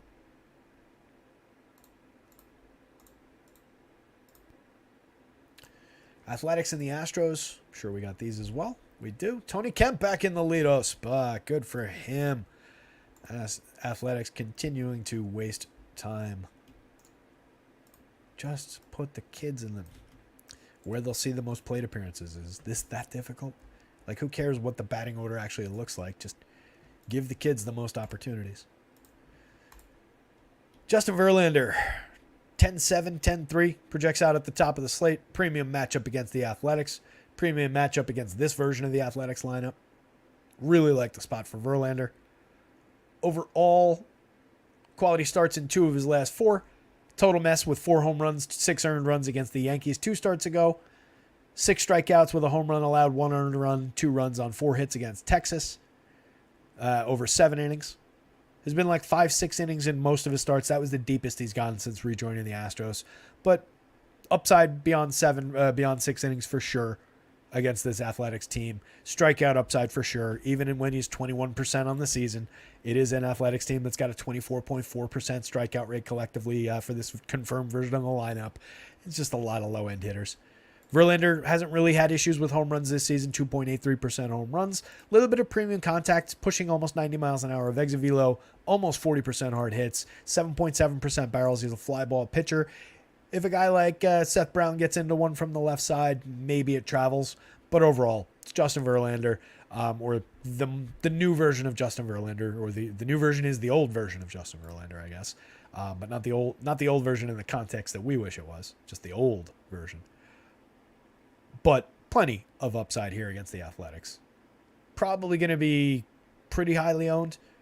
I think it's justifiable to go around the field. If he gets ludicrously highly owned on a deep enough slate, I do think you can spread out to the other higher owned pitchers. But like hearing that Joe Ryan's going around 15%, I can't imagine Verlander's escaping out to 30+%, even in the matchup. If he is, you can undercut, have some but undercut. If he's 30, go 20, FanDuel wise. Definitely a premium option. Athletics on the other side, if you go there, I would completely forgo Tony Kemp from the leadoff spot outside of anything other than, the idea of correlated scoring. But he's not really even good at that. 309 on base percentage. He does have 14 stolen bases in 389 plate appearances. Doesn't hit the ball hard at all. 4 home runs. Meh. 21% worse than average creating runs. Yeah, that's put him in the leadoff spot. Good idea. Zach Geloff's been really good for them. 11.1% barrels, 41% hard hits. I almost said 25 homers. That would be outrageous in 223 plate appearances. 11 home runs is very, very good in that amount of plate appearances. 10 stolen bases, a 133 WRC plus. The prices have come down a little bit, but you're still paying a little bit of tax there for what he did in the outburst initially. Is going to cool to a more realistic player overall, but one of their better prospects, pretty good player. Ryan Noto, one of the best players on the team overall this season, a 376 on base, supported by a 16% walk rate. Does strike out 32.6% of the time, but hits the ball very, very hard from the left side. 15 home runs on the season, a 194 ISO. Seth Brown, also 13 home runs, a 191 ISO. Also a lefty, also hits the ball very, very hard. Strikes out 26.6% of the time, walks only half as much as Noto does. 2 interesting lefty bats, though. These would be my top 2 priorities if I'm stacking Athletics, then probably Geloff. And then you can either go lefties with like Lawrence Butler, Tyler Soderstrom, their premium rookie, their top prospect, who's a lefty catcher for only 2,300, which does have value on the DK slate. So I don't mind going like Soderstrom at the catcher spot. You can work in Lawrence Butler, who's a mid-priced lefty, who so far has made pretty good contact in 78 plate appearances. 14% barrels probably shouldn't be ignored. 4 home runs, 78 plate appearances, a 187 ISO. For $2,000, dead minimum price, hitting from the left side. If you're stacking Athletics, which again, not a reason to go say, oh, I need to go stack some Athletics. But if you're already there, don't skip Lawrence Butler at the dead minimum. Don't skip Tyler Soderstrom for 23. Certainly don't skip those guys 4 shares of Tony Kemp. Shea Langoliers, you could realistically say, all right, I don't want Soderstrom, I want Shea Langoliers, because he's got 18 home runs, a 192 ISO, pretty good contact of his own. He only costs 2,800, 27 on FanDuel, and people tend not to play him. That said, he's a high strikeout guy in a terrible matchup, same-handed matchup against Justin Verlander. I kind of prefer the Soderstrom spot for cheaper. Nick Allen is kind of a do not play. He's here for defense. Jordan Diaz, he does have 4 home runs and 5 steals if you're into that sort of thing. 48 WRC plus. Jordan Diaz, 2,500, 2,400, 10 home runs and 254 plate appearances. Another guy that probably shouldn't be ignored. 45.7% hard hits. Realistic striker of the baseball, if nothing else. But I greatly prefer the Justin Verlander side. I think the entire industry does. JP Sears, not completely uninteresting in a vacuum, but I just hate the matchup for him. The Astros, as we've discussed in Slate's past, the second best team in baseball at avoiding strikeouts against lefties. Many star caliber, premium bats who smoke lefties. I really don't want any part of JP Sears here.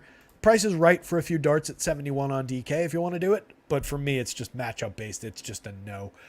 Doesn't project overly well. 8,600 on FanDuel. It's just kind of a no for me. But the interesting thing about Sears, he's had multiple games with 6 to 8 strikeouts throughout the season. He spiked a couple big strikeout games. He peaked at 11 strikeouts. So he is a capable enough kid. 21.9% strikeouts on the season, only walking 6.7%. The runs have been bad. The power's been bad. 4.51 ERA, 5.14 xFIP, 4.82% home runs, 11.7% barrels. This is why we don't have faith in him against the Astros. But I do think against lesser teams, somebody keep in your pocket as a value pitcher. I don't know why I pointed my head when I said pocket. For all you know, there's a pocket inside this hat. It's where I keep my secrets. Astros side of things, you could definitely definitely take shots against this power from JP Sears with their tremendous ability to not strike out against lefties, not strike out against really anybody. They're very high priced, but they're worth it. Jose Altuve is a superstar from the top, 63.42 at second base. One of the only appropriately priced star caliber second baseman. It seems like all the other very good second basemen are underpriced, and Altuve is very, very expensive, which is unfair to him, but it keeps him a little bit lower owned than he should be on a lot of slates. 313, 399, 549, creating runs 61% better than average. MVP numbers in a half a season. If he had been here for the entire season at that level, he'd be competing for the MVP. I mean, well, there's, Ohtani and so on and so forth, but those are MVP caliber numbers, let's put it that way. Jordan Alvarez, also MVP caliber numbers in basically a half a season. 423 plate appearances, 26 homers, creating runs 71% better than average. 284 ISO, gets on base at a 414 clip, only strikes out 18% of the time, walks 14.4% of the time. That's outrageous output for a guy who also has a 16.7% barrel rate, 52.2% hard hit rate. He is one of the best overall hitters in baseball, not just power hitters, not just lefty power hitters. One of the best overall hitters in all of baseball. 299, 414, 583. He's outrageously good. Alex Bregman, 22 home runs and 647 plate appearances, 126 WRC plus, not bad. Kyle Tucker, superstar, 26 homers, 28 steals, 139 WRC plus, a 222 ISO. Neither of the lefties struggle lefty against any lefty, let alone this lefty. If you're rostering Astros, you absolutely include Jordan Alvarez and Kyle Tucker just as much as you would in any other spot. Do not downgrade them for the lefty-lefty same-handed matchup. Jeremy Pena, 4,400, 2,700. Playable part, same 10 home runs, 11 steals. Somebody alert me when I need to mention different numbers in those categories. It seems like he's had them since June, 10 home runs and 11 steals. Doesn't really do much. Hits second, valuable spot in the lineup. Cheap, helps differentiate some pricing. Jose Abreu, actually kind of like a little bit better, 3,800, 3,100. Given the fact that Alvarez, Tucker, Bregman, that those guys get on base at such an elite clip, when they're not hitting for power, if one of those guys doesn't happen to hit a home run, then you get to Abreu for very cheap in the lineup with a lot of opportunity ahead of him, given how much those guys are on base ahead of him. Chas McCormick, same thing, 4,500, 3,500. I like those late lineup options for this team because it's essentially like hitting at the top of the lineup for a lot of other teams, given the opportunities these guys create. Abreu's got 14 home runs. He's only got a 128 ISO, up to an 82 WRC plus though, up to 41.4% hard hits. Only strikes out 21.1% of the time. We're hunting for reasons to play him, but there's believable power potential. 11.4% barrels for Chas McCormick, 20 home runs, 16 steals, a 142 WRC plus. Then at the bottom of the lineup, Mauricio Dubon, in and out of the lineup, fills in from time to time. Moderate producer, 9 home runs, 7 steals, 275, 307, 403. Not bad in 453 plate appearances. Not good, but not bad. Could contribute for cheap pricing.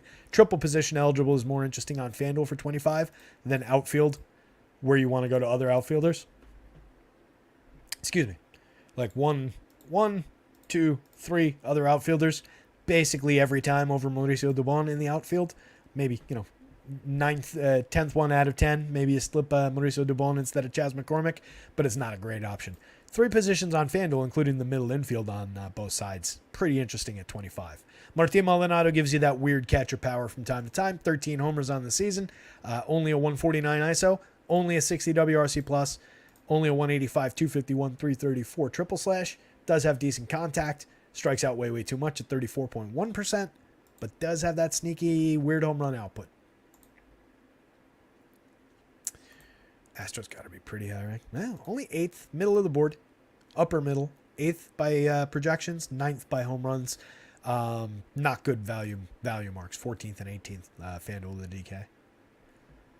But definitely potential for the Astros to just crush JP Sears in this spot. So let's go Justin Verlander, Astros bats, and then only not recommended darts of JP Sears and not recommended darts of the Athletics. I would probably put Athletics bats on top of JP Sears. If you're going to Athletics bats, just to reiterate, it's 1, 2 as your absolute priorities, then probably 3, and then 2 of Shea Langoliers, Lawrence Butler, Tyler Soderstrom. And you can play both. You can play Langoliers and Soderstrom because Soderstrom's got... Oh, no, but you can't because Noda's at first base. So you can't get that exact combo. So some choices to be made. But these two guys are your absolute priorities in an athletic stack. Coors Field, neither one of these pitchers is on the board for me. Aviator Assad has been pretty decent since moving to the starting role. Overall, 45 and a third innings as a starter, 47 in relief earlier in the year, 3.06 ERA and a 4.44 xFIP in relief, a 2.58 ERA but a 4.52 xFIP as a starter. Strikeout rate dips from 19.4 to 16.7, but it's skewed by a 0 strikeout game in 5 and a third with 3 earned runs and 2 home runs against Arizona his last time out. A lot of other starts, he's been pretty decent for strikeouts. 7 strikeouts in 8 innings, 7 hit shutout against at Cincinnati, which if we're hunting for comparable hitting situations, Cincinnati's little bandbox on a hot day is pretty comparable. It's not Coors Field, but it's not Coors Field. 7 strikeouts in 7 innings with 1 earned run on 3 hits at Pittsburgh the start before that. So outside of that blip with 0 strikeouts in 5 and a third the last time, has actually been somewhat effective in the starting rotation. 7.2% walks versus the 11% that he was putting up as a reliever, but he's allowed a little bit more power, and he's pitching at Coors Field today. So I don't want it. I don't need it. He doesn't he doesn't project out well at all. But like, it wouldn't completely stun me if Aviator Assad went out and had a pretty good game, even despite the Coors Field of it today. Just not for DFS purposes. It seems like trying to get too cute by half. And then Chris Flexen's just a total disaster on the other side. He has not had a DFS relevant start all season. He had a 7 strikeout blip, but he gave up 2 earned runs in just 5 innings in that start at Baltimore. And he's facing the Cubbies, which is an elite offense at Coors Field. Do not want to play Chris Flexen here. You could talk me into a share or two of Javier Assad if I had to. I don't want to do it. I'm not going to do it.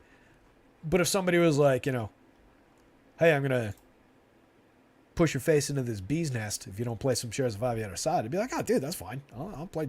Give me 2 shares of Javier Assad. He's really cheap. Maybe I can buy the right bats to fit around him. I can find my ways around Javier Assad. Not so for Chris Flexen. I'll take the bees. Definitely want to be a part of this Cubs team today. Well, not a part of it, but I want to have them in my lineups. I don't think they'd want me in like a rookie of the year kind of a role, trying to outrun guys, whether nipping at my heels as I'm running down the third baseline. Mike Tauchman in the leadoff spot, 4,300, 3,400 in the projected version of the Cubbies lineup. 106 WRC plus, getting on base very, very effectively ahead of a very productive lineup. Say it with me, Nico Horner is overpriced at 6,100, 3,800, but he does make things happen from time to time. 38 stolen bases is good. 279 batting average is good. 339 on base percentage is fine. Only a 101 WRC plus, oddly. Needs to get on base a little bit more or start hitting for a little bit more consistent power, but does put the ball in play like crazy, which has its value at Coors Field, only a 12.8% strikeout rate. The big ballpark, people talk a lot about Coors in terms of, the scoring and everything, and a lot of it is attributed, not necessarily correctly, a lot of it is just because the ballpark is gigantic. The outfield is gigantic. So a guy who just puts the ball in play, especially one with speed, does have potential. So I'm not objecting to Nico. I will include him in Cub stacks. 61, 38, 38, at least you get 2 positions on FanDuel. 61 is very high at second base on the DK slate, particularly where the other second basemen are priced. But he's involved. Ian Happ, 51, 36, cheap. 356 on base, 112 WRC plus, 17 homers, 14 steals. Dansby's also cheap at 55-36 positionally at shortstop for the fact that he's in Coors Field. He's got 20 home runs this year, 108 WRC plus. Taking a dip overall, but still very, very good. And 11.3% barrel rate and at Coors Field. Cody Bellinger, their best player, fantastic season. Creating runs 41% better than average. Fairly costs 6,800, 4,600. Everybody else in the lineup is relatively cheap, particularly on FanDuel. It's easy enough to get to shares of basically whatever Cubs combination you want. There's a lot of value pitching. There's a lot of value stacks. It's easy to get to Cubs. Cubs in one of those, who are the 2 awesome value teams that we talked about before? The Twins and the Rays, that game. Cubbies in either one of those teams. You're probably off and running in terms of being able to build premium bats for value. Pretty good pitcher. I would have to guess. I'm guessing I'm going to have a version of that tonight in my handful of lineups that I end up building. Looking down the lineup for the Cubbies, I know he's there, don't worry. Seiya Suzuki, 4,200, 3,500 before we get to the big call-up. 16 home runs for Seiya, 6 stolen bases, up to a 118 WRC plus. Nice little late season surge so far from him. 4,200 is cheap, 3,500 is fair at worst. It's a Coors Field game, tons of upside for him. 10.2% barrels, 47.4% hard hits. Dynamite option in the middle of the lineup or wherever he hits, honestly. If he hits an up lineup, that's so much the better. And then there's Pete Crow Armstrong. If you didn't happen to see the tweet, somebody dropped it in Discord. Apparently, his mom is the mom from the movie Little Big League. So now she's got an actual major son in the major leagues, which is pretty funny. In the minors this season, Pete Crow Armstrong in Double-A, 342 plate appearances, 14 home runs, 27 stolen bases, created runs 36% better than average, while slashing 289, 371, and 527, 238 ISO.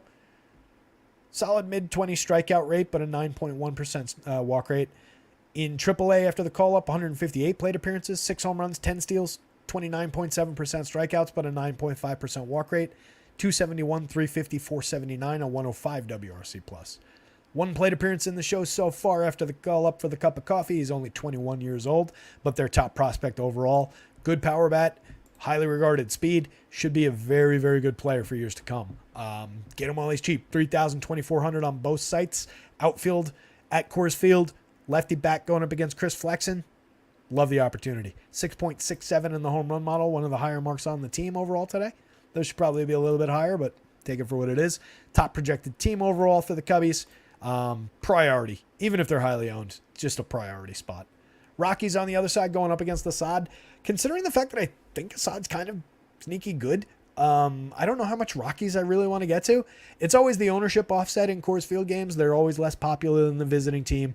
That's largely because they suck. All their terrible numbers include all their games at Coors Field, of course. Only 2 guys above average creating runs in the entire lineup. You do have Chris Bryant back, which does give a boost to the lineup, but in his 279 this year, he wasn't really that good.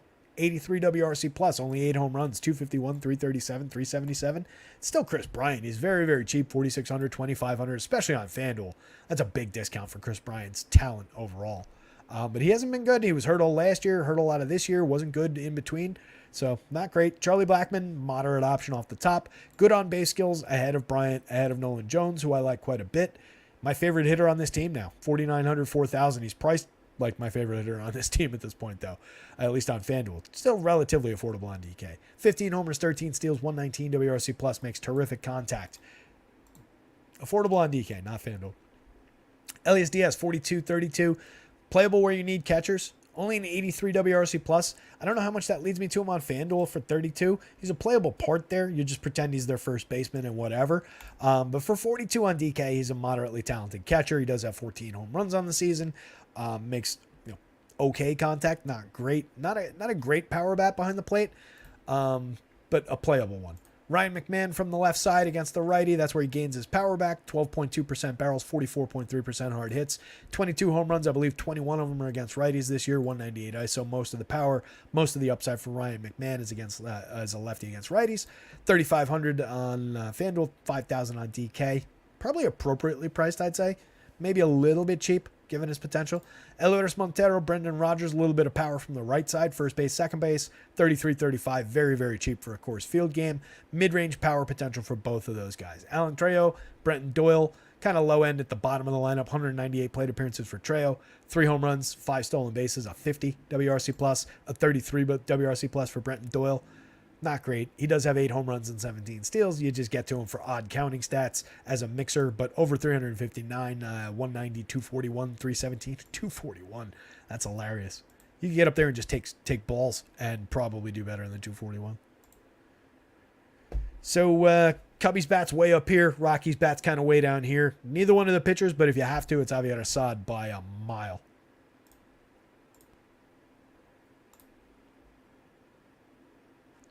Tizzleman wants Cody Bellinger to be out tonight. His salary is killing builds. You can skip him, Tiz. There's a lot of pretty good players in that lineup. I don't hate the idea of skipping Bellinger and going to an Ian Happ, say a Suzuki combination. You've got Pete Crow Armstrong, the rookie there. He'll probably be popular, but he's cheap. He's highly, highly playable.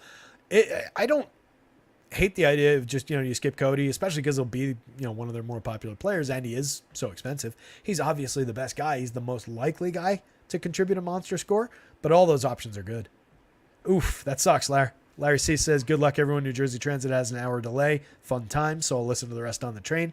If If you're not familiar with Jersey Transit, that means for poor Larry that Jersey Transit's got at least a 90-minute delay, probably a 2-hour delay, and he's going to get home late. That sucks. Jersey Transit, not a fan, especially when something goes wrong. They tend to just stop the train, not tell you anything, and not let you off. It's terrible. Yeah, it says I would say definitely keep messing around with some of the combos. You could also drop in pitching probably, embrace some of the value pitching. Guy like Brian Wu maybe for 79, not bad. Pretty good strikeout spot for a pretty good strikeout pitcher against the Angels here. 4.50 ERA for Wu, 4.42 xFIP, 23.1% strikeouts in his 70 innings, 14 starts. He did have a messy one the last time, 5 earned runs and a home run with 0 strikeouts and 3 walks in 5 innings at Cincinnati. It is, like I said before, Coors Field Light, that little bandbox they play in. Tough ballpark there. 5 strikeouts, 3 hits shutout over 6 against the Athletics. They sucked. That was the start before. 3 strikeouts, 1 earned run, 3 hits against the White Sox at Chicago. 6 strikeout game in 6 against this against this Angels team. A few starts before that, gave up 2 earned runs, 4 hits. I think that's probably around the ceiling. 6 strikeouts, 5-6 clean innings. I like Brian Wu a lot as a pitcher. I like Brian Wu a lot for 7,900 on the DK slate. At 9,500 on FanDuel, that is a big ticket item when we've got very comparably priced like ace caliber guys. That said, I do think there's a lot of potential for him against this version of this Angels lineup. With no Ohtani in the lineup, there's major downside on any given slate. They do have a little bit of right-handed power for sure. The lefty pop's not really there all that much. Like Eduardo Escobar at this point, even when he hits from the left side, not that threatening. Brett Phillips, not that threatening. Nolan Shanuel, for as good as he's been with the stick, not that good for power so far, and wasn't really hitting for power in the minors in his very, very brief stint in the minors. More of a hit tool and on-base specialist right now. Zach Neto, more of a hit tool and on-base specialist from the right side. So it's really Brandon Drury, assuming it's this version of the lineup. Let me double check if I've got it. If I've got it, I should talk about the one that's actually being played. Nope, not in yet. So assuming it's this version of the lineup, I have no issues kind of loading up on shares of Brian Wu. And even on FanDuel where he's 95, yeah, you're paying a pretty big price tag for him there comparative to the rest of the slate. But I expect that keeps him relatively low owned compared to some of those guys. Like compared to Joe Ryan, who I don't really fully trust, who projects out ahead, but not by a crazy margin. Joe Ryan's here, 33.9. Brian Wu's here, 20. He's 2 spots behind him.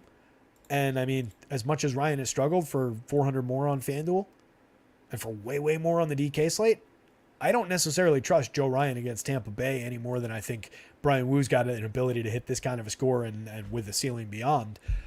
If Wu had projected out here today, I would have had no issues with it. It's probably just the difference of innings. He's made fewer starts, shorter starts than Joe Ryan. But those are equal-ish options. Equal options, probably. So I like some Wu, for sure. Patrick Sandoval on the other side. Similar price conundrum, 7,500 on DK, 9,300 on FanDuel. Now we're kind of stretching it. 19.5% strikeouts, 4.31 ERA, 4.61 xFIP. Yeah, the Mariners strike out a lot. 27.2% strikeout rate for the season. Sandoval's good at limiting power. It just feels like maybe a better real-life start than a DFS start to me.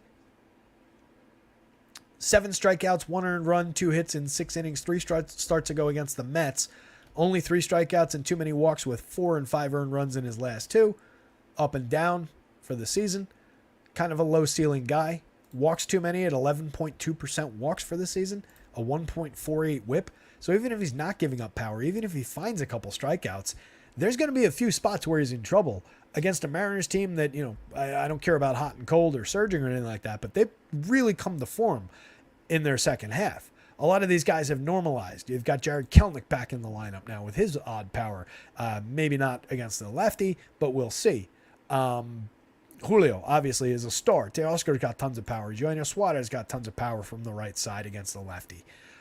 I just don't love the spot for Patrick Sandoval. For 75 on DK, it's a very, very playable spot.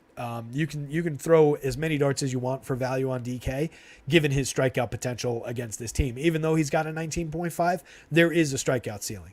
That said, in that situation, I would want hedge stacks of Mariners on the other side, And then at 93 on FanDuel, I just don't really want to go here. I might grab a couple of shares just because there is the strikeout ceiling. But I greatly prefer the Mariners side, and especially with how cheap they are on the FanDuel slate, I really like that spot for the Mariners. Not really showing tons of power, but they're very affordable.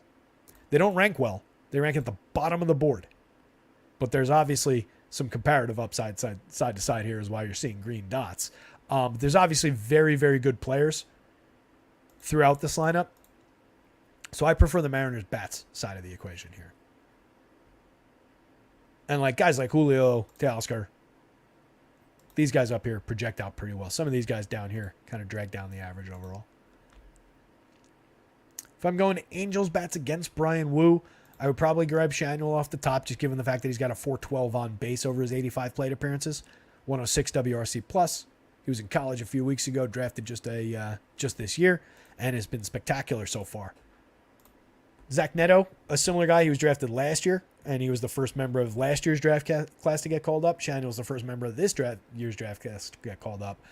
Neto came up earlier this year, 258 plate appearances, 8 homers, 5 steals, a 315 on base, only a 96 WRC plus. He's only been okay, but he's a pretty decent hit tool specialist type.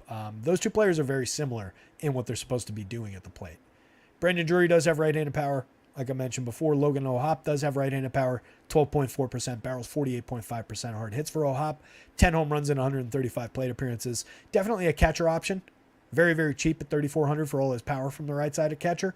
So if I'm rostering Angels against Wu, I would prioritize Logan O'Hoppe on the DK slate. Mike Moustakas, kind of more a mixer. Lefty power, 12 home runs, and 83 WRC plus. Kind of a meh option.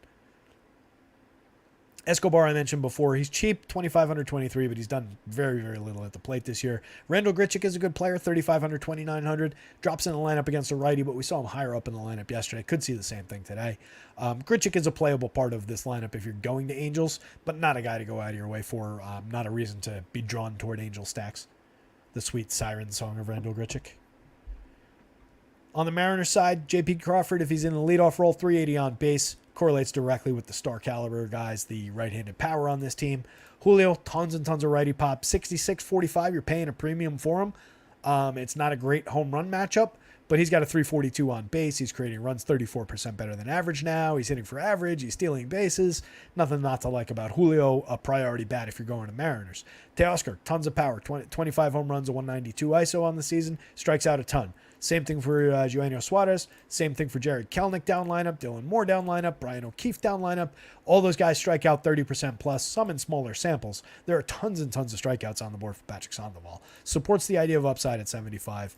Maybe I get a little bit more interested in it now that I'm talking it through at 93 on FanDuel. I just don't see it, and it doesn't really come through in the model.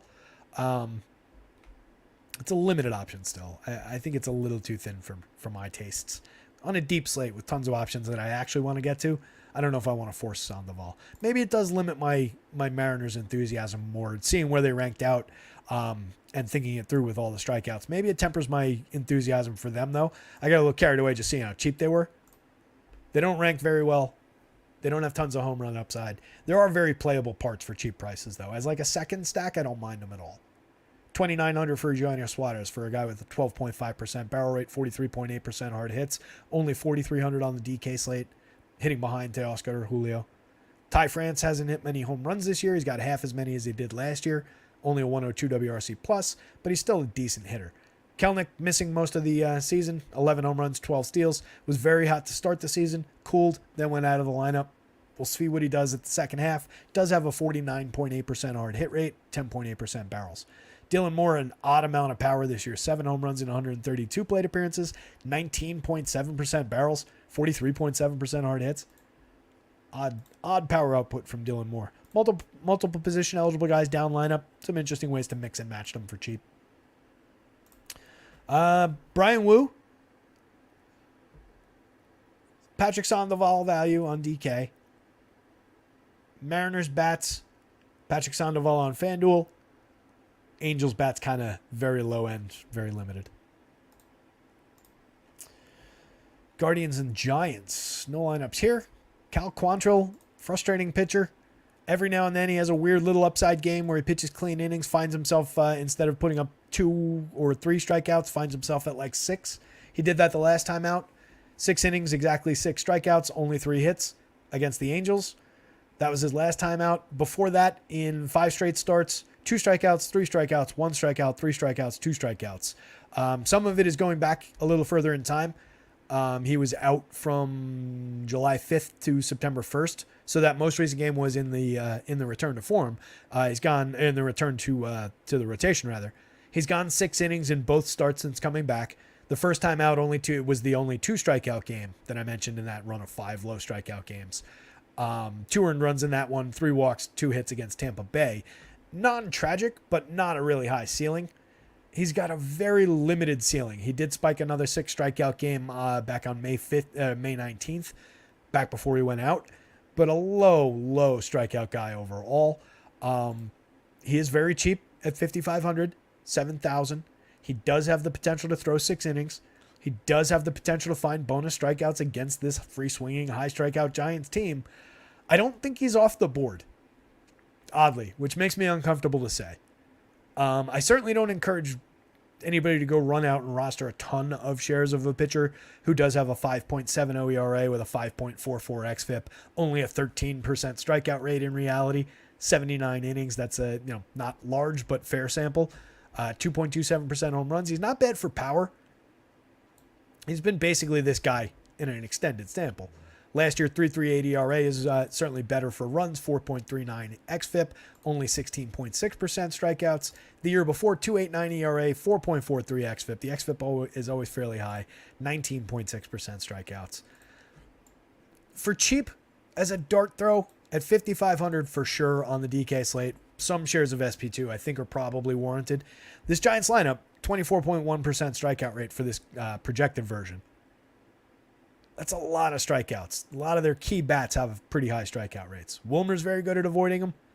Lamont Wade's pretty good at it. Jock Peterson, not bad. Everybody else, pretty high strikeouts. Little tiny sliver of potential for Cal Quantrill. Don't get carried away. It's probably not going to work. Even if he has a good game, it's probably still more along the lines of 6 innings, 3 strikeouts, a run or 2, 5-6 hits. So it's probably not great. Very, very thin. But it's there. I don't want to say it's not there for the price. Sean Manaea on the other side. Kind of interesting. Getting a full start here. He's been pitching primarily in bulk relief.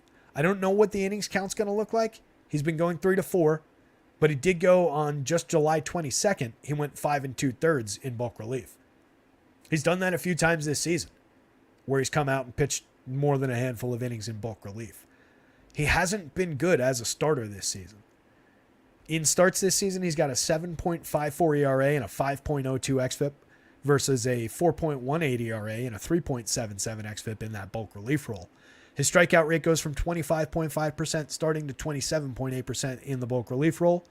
Walks dip from 12.7% starting, which is problematic, to 8.8% in bulk relief. It's 22 2/3 innings in starts versus 71 in bulk relief, and they kind of yanked him out of the starting role fairly early on after some struggles. It was earned, don't get me wrong. But those numbers may have normalized it for him in the starting. Like, it's not necessarily just because he's been pitching in bulk relief. He's just a talented guy. High strikeout guy throughout his career on the right night. I don't mind Sean Manaea here. 66 on FanDuel. I think he's playable. I do think he's got 6 inning upside. He probably doesn't get there. If you roll the slate 100 times, does he get there, more than half the time? No, certainly not. But he gets there a playable enough amount of the time, let's say. And I think he's got at least a reasonable projection for the price on both sites, particularly at SP2 on DK, where you don't care about the 6 innings, you just want 5, and he's easily got 5 inning upside. I think he goes 5 innings more than half the time if you roll it 100 times. So DK, absolutely fire away for value on Sean Manaea. On the FanDuel slate, it gets a little bumpier if we're only looking at 5, if we're looking at 4 1/3, something like what he's been doing in bulk relief. But just on strikeouts alone for 6,600, the Guardians are low strikeout, but he's a talented strikeout pitcher. So I think he's in play either way. You're obviously gunning for the 6 innings, and I do believe in the upside of 6 innings for Manaea. If you see anything announced elsewhere about limited pitch count, only no matter what, only going 4 innings, something like that, obviously bail, jump off the play. Guardian side of things, I never really like going to. But they do limit strikeouts fairly effectively, 19.7 for the projected version of the lineup. Steven Kwan and Jose Ramirez off the top are a big part of that. So is Josh Naylor, 10.3, 10.4, 14% strikeout rates for those three hitters. Then we do have a few pretty high strikeout guys like Ramon Laureano, David Fry, Gabriel Arias later in the lineup. And the low strikeout guys in between there, Tyler Freeman, Andres Jimenez, and then Miles Straw, are fairly limited, non-threatening-ish kind of hitters. Andres Jimenez, by far the best player in that three-man group, but he's been bad this season. 12 homers, 27 steals, 242, 312, 381, 92 WRC+. Non-threatening at best. Arias has tons of power. 9 home runs and 306 plate appearances, a 144 ISO. Doesn't connect nearly enough to deliver on his power. 32.4% strikeouts is problematic. So it's really, it's like a three-man lineup. It's Jose Ramirez and Josh Naylor, and then you cobble together the third man from like Kwan, Andres Jimenez, and Gabriel Arias. It's not a good lineup. I don't love stacking the Guardians. They do have, odd outbursts from time to time, but Manaea is talented enough to get through them for 5-6 innings. Giants side, all those strikeouts, there is a little bit of power. Mid-range power bats shining through for like Wilmer Flores, Jock Peterson in the sixes in the home run model, Mike Yastrzemski. I'd primarily focus on the lefties. Yaz off the top with a 6 in the home run model, 14 homers on the season, a 232 ISO. A lot of premium contact for their lefties.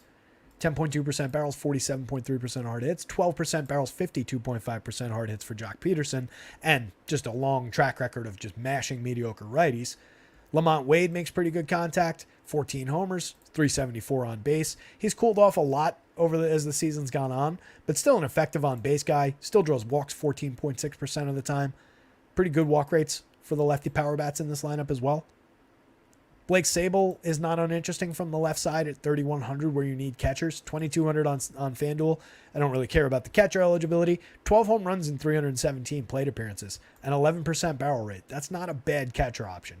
J.D. Davis, Brandon Crawford, mix-ins from late in the lineup. Mitch Haniger, 3,800, 2,800. Very, very cheap. 6 home runs and 193 plate appearances.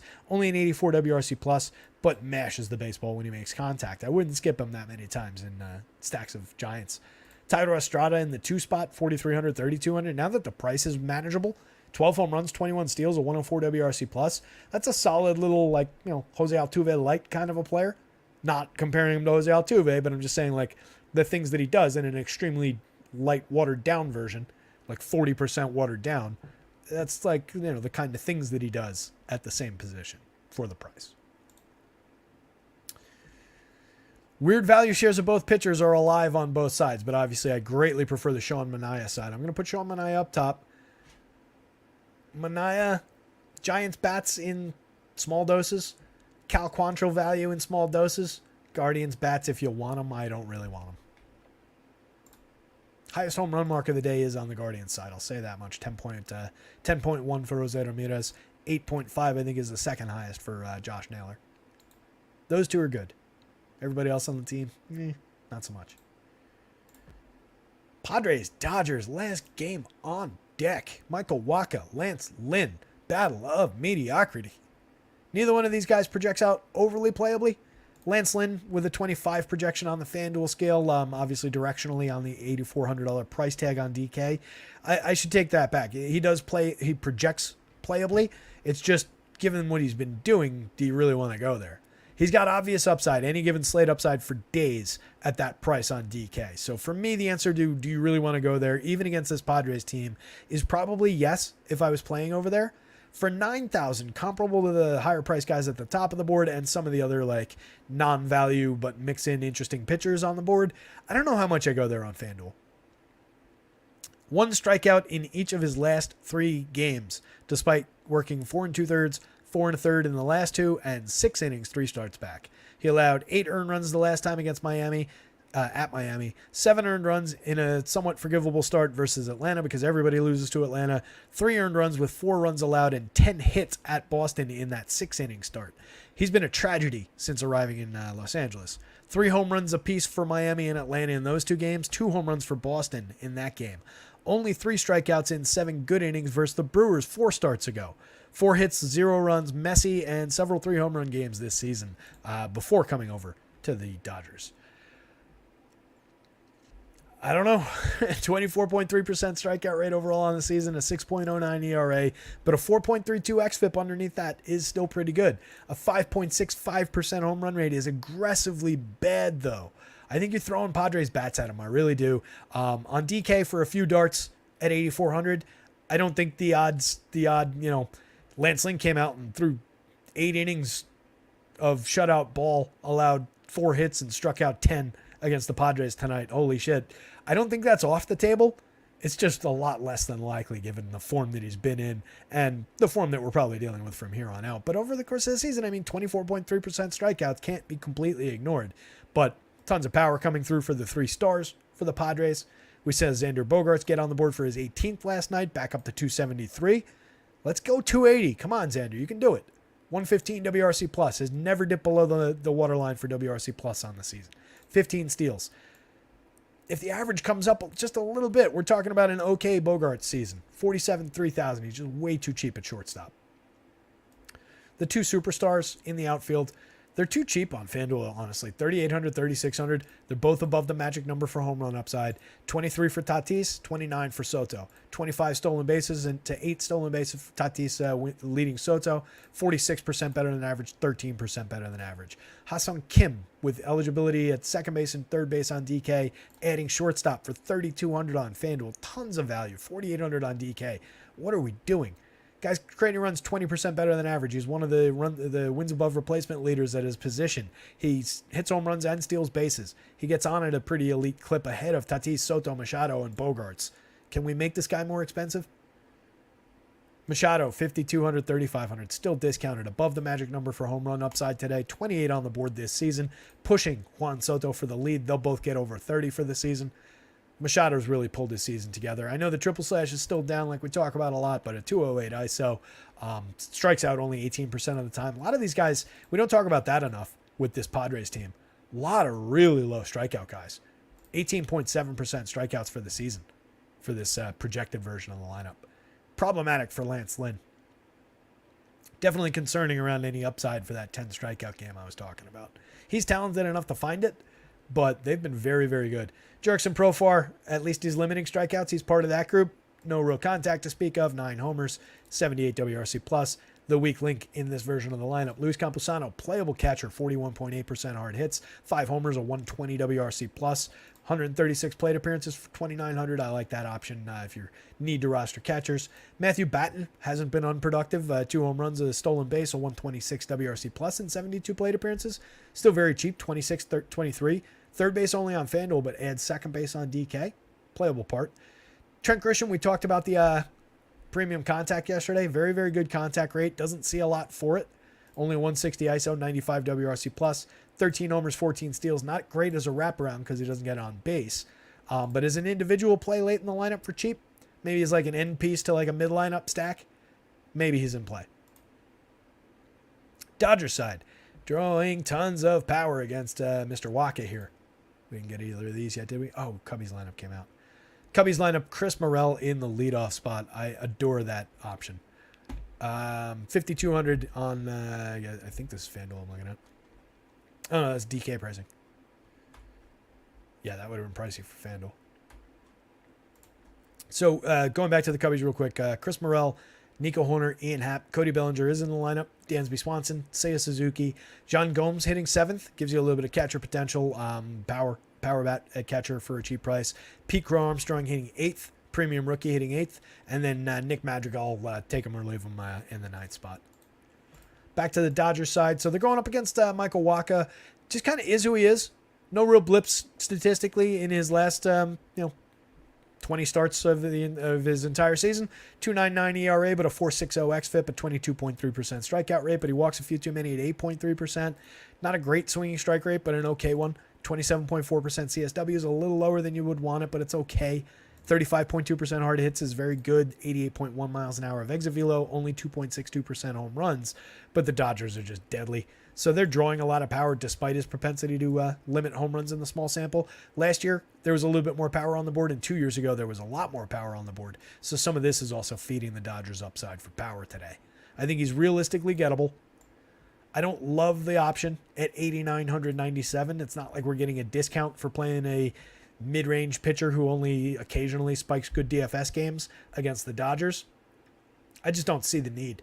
He's priced similar to like a lot of the top end options on the slate. So I'm just going to leave Michael Wacha. There's been other days where he's been our top projected pitcher of the day. So it's not about him. It's just about the price and the matchup. So no thank you to Wacha. Yes to some Dodgers bats against him, obviously for all that power that we're showing. 4 guys above the magic number in the home run model. Will Smith, not a pitcher, but pushing the magic number in the home run model. 17 homers on the season, a 121 WRC plus for him.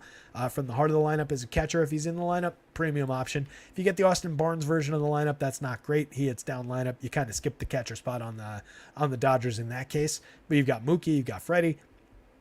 Superstars, MVP competitors, 174 and 164 WRC plus on the season. 39 homers and 25 homers. Well above 300 average. Well above 400 on base. 2 fantastic options. Pay full freight for him, who cares? Max Muncy, 51, 36. Tons of power. 35 homers. 285 ISO. 15.71 as one of the higher ranked guys overall in the home run model today. All this premium contact. JD Martinez didn't get the home run yesterday for us, but had a good game anyway. 14.56, right back as the Dodgers home run pick of the day. 26 on the season, a 292 ISO. All this premium contact. Peralta, Hayward, and Outman, the 3 value lefties in the outfield. 33, 31, 37, 25, 26, 28. Play any one or any 2 of them in combination with any 2 or 3 or whatever of those guys. Premium options late in the lineup for their cheap pricing. Hayward is in 322 plate appearances, 27% better than average for run creation. 14 home runs in 322 plate appearances. So that's half a season. If we're extrapolating, call it he would probably get to 15 in this total. So call it 30 home run season, a 214 ISO. It's a phenomenal ball player in half a season. James Outman, 19 homers, 15 steals, 21% better than average creating runs in 500 plate appearances, which is the threshold for a lot of people's consideration of a complete season. Typically, it's more than that for plate appearances, 500 at bats. But still, a very, very good player this year. Peralta has been a little bit below average, 10% below average for runs, but 271 on base, or 271 average rather.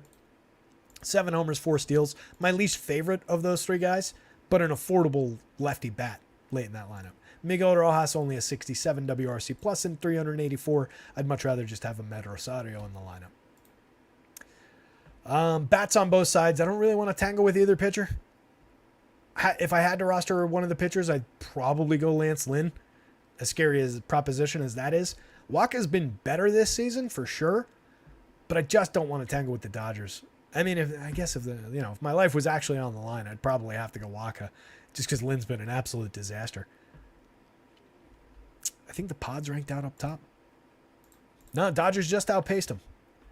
Dodgers bats, Padres bats, neither pitcher. Dodgers ranked 2nd by projections, 1st by home run value. Padres ranked 3rd by projections, 2nd by point per dollar on FanDuel, 6th on DK by point per dollar, 6th for home run upside.